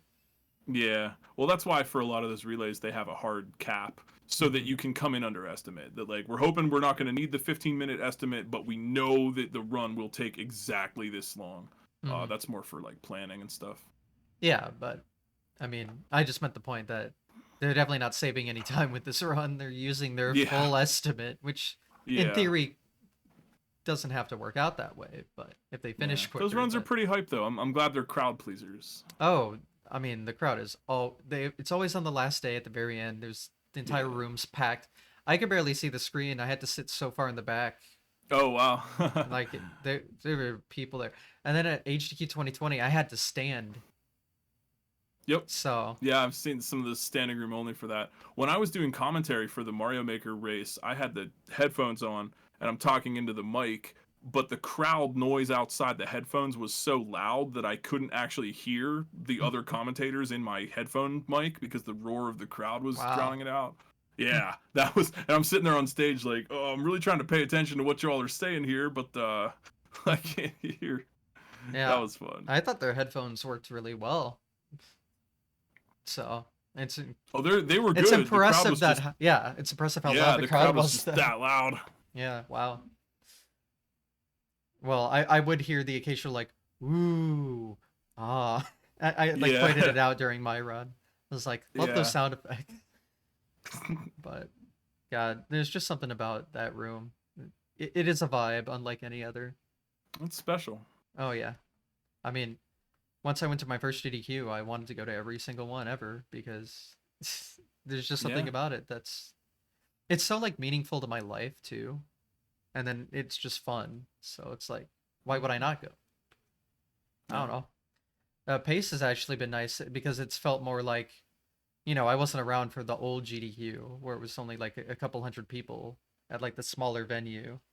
But that's what Pace feels like, right? Currently, because it's yeah. not that big. So I'm I like haven't getting got to to go out to Pace. experience, I'm getting to like experience it like what the old events were like, except, there's all the modern people that I would know anyway. But, Yeah, and they do like more tournament style stuff as well as that would. showcases. Yeah, that's nice. I like that tournament aspect of it. Yeah, I mean, the Mario 1 tournament I got to be part of was the coolest thing I've ever done. So, I mean, It's awesome. but Well, I look uh, forward to seeing more of your work. I look forward to seeing your work as well, Oh, especially oh, the thanks. Subcon sequel. Like, Yeah, I've say I hope to get that out pretty soon. I'll probably try to be at the next in-person GDQ. I'm hoping I can make it. I miss everybody. yeah, I mean, I will. I've said I will go to every speedrunning event. Um, I can. I just have to somehow find the money for it, but Yeah, that's the only thing stopping me. So, yeah. and it hasn't stopped me yet. I will go in debt if I have to. It's kind of worth it to me. So Yeah. we make it Well, work, but yeah, yeah. Make it yeah, work. you make it work because GDQ is fun and Pace is fun. I already registered for Pace in the fall. I don't. Where is it? It's always in Laurel, Maryland, which is like right in Maryland. between Baltimore and DC, but a little close Yeah, to I know. Baltimore. Huh. That might be cool to hit up in the fall. That's not too far from me. Yeah. I think today's the last day to register for like a Oh. discount. So, no, not to Oh, okay. register, to get a discount. So, Oh, yeah, yeah, yeah. Gotcha. just Gotcha. I just might saying. check that out. Yeah, it's cool, and it's definitely getting a little bigger.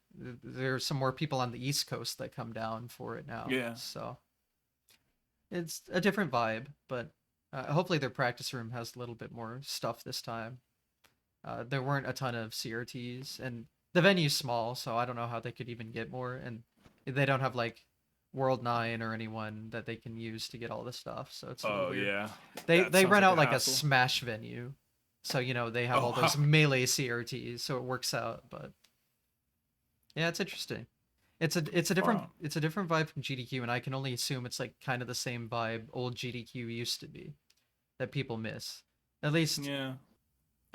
Bismuth was there, and I talked to him a lot, and that's kind of what he was saying. It felt like old GDQ, and I was like, okay, so I'm experiencing kind of what it used to be like. Yeah. And Well, it's good there's more events like that popping up oh to yeah. get different vibes for everybody. Hmm. Yeah, they're I mean, speedrunning events are the coolest thing for speedrunners, so gotta have Yeah. them. I think we're reaching kind of a natural ending point here, it sounds like, unless I've missed something you might want Oh to talk man, about. thank you. I want to say thank you so much. Like me personally, I'm a fan of your work. I'm a fan of your runs, and I like what you do. Thank you for having me. I respect you greatly as a player, and I really look forward to seeing what you do next. Thank Well, you. thanks. That's I'm bad at taking compliments, but just know I appreciate it, even if I don't sound like it. Jeez.